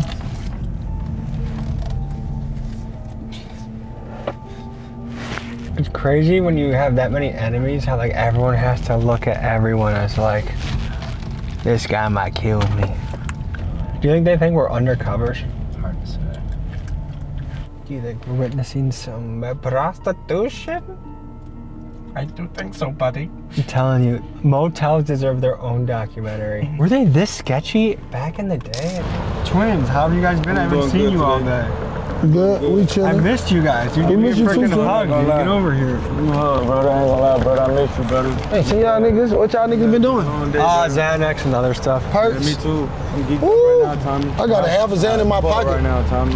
Y'all already know So what were some highlights of the day? Shit, we in the studio. In the studio. So basically, goddamn, we gotta goddamn, later on the night, we gotta make another little move because in 2 days, we gotta goddamn keep paying on Lil Gutter lawyer. So we gotta pay him like, his shit, 70,000, just like mine. He my same lawyer, so we gotta pay him like 5,000 every month. Is your lawyer really good? No, I'm at home. I just showed you what I went through. It's on the news. No, I'm at. Feet on land. Go what? Do you niggas think they shot me? I don't even know his name. My mom knows his name. Think they shot me March 16th? I could do this too. They said I couldn't walk again. They said I was gonna have to learn to walk. I know how to walk already. My brother, man. Mama, nigga. Feet on land. Look at his legs. Good legs. Look at his legs. When y'all thought y'all shot, nigga. Look at him. It's good. That thing legal. You smooth. Oh, yeah, it's legal. You smooth, man. Y'all good. I thought you were saying get behind me. Nah, y'all good, man. Do you know who they are? Y'all good. I'm just telling my folks so they be on point. Well protected, I promise you. The niggas ain't gonna do nothing but look, you hear me? Nigga, I'm on the run for Also one. gonna swing that cutter. And they looking. I'm on the run for Also one. gonna swing that cutter. Slime gonna swing that cutter. I'll do it again. DJ Slime Ball, man. How many times a day do you guys have a moment like that where it's like, oh no, are we about to get into a shootout? A lot. A lot? And there been a lot of them, they cut Twin. Yeah. Somebody had to pull up on Twin earlier, so look, we in the hood, right? Yeah. We in the hood earlier, like when we was missing you, when we didn't see you, we was in the hood chilling and shit. We had all the week. We don't never really be outside in the hood like that because we know what's about to happen, but today we was like, fuck it. We was outside. We was outside. I peeped the ops try to low-key pull up. You feel me? I ain't even tell nobody. I peeped the ops try to low-key pull up. But when you already got that pistol in your hand walking around and you see them like before they even really see you, you feel me? These niggas ain't gonna do nothing but pull back off. Cause they know they late. These niggas don't want to catch a body walking nigga today and see them face to face. You feel me? They want to catch a drop. They want to see you like this and woo like us. It don't matter, bro. What it is, we gonna walk up to you when you see us. When you trying to pull your gun out, we gonna do it to you. On my mama. We got the side door open right here. We're gonna go straight side though. On the east side, we might go hotel in the city. You understand what I'm saying? We come hold up right quick, Twin. Hold up. Put the camera down right quick. They handling their business. For sure, Twin. Do you have an ounce for me as well? You know Get wet, nah, these real steppers up here too. Get wet. It's real shit going on all over Atlanta. They try to act like this ain't Atlanta. Get wet. But who? They know what's going on. We just ran into a real one. You dig what I'm saying, man? Yeah, they walk right into it. These real dope boy, real trenching, man. I'm Bert G. Nah, it ain't by who, but y'all don't even want to be over here right now. It be hot. It be blazing. I know they had a hotel. Dude, I've been in the parking lot for 30 minutes. I know. It be blazing. Bob the tail, Twin. This is gonna be amazing. Yo, we stand here. Yeah, this is a good one. Hey, this. My girlfriend. Shout out my girlfriend. Y'all niggas trying to real one. Y'all niggas ain't got no real one. Y'all niggas sad. Y'all niggas wake up every day trying to, cause they ain't got no real one, nigga. I'm on the run, living this shit, boy. I like you, yeah. My brother with me every day. You feel me, bro? Living this shit, nigga. Nigga ain't scared. Nigga police gotta do their job. Nigga, I'm on the run. Nigga having this shit every way. This is gonna be random, but I want to hear what you have to say. If you had a genie with 3 wishes, what would you wish for? All right, bring my brother Chet back. Unlimited Percocets. I don't even know the third one. You said unlimited Percocets? Yes. One more. And for this shit to pop. This rap shit, everything, me, Lil Gutter, Slime, DJ Slime Bar, Oso, everybody, we all doing. You feel me? I want this shit just to pop.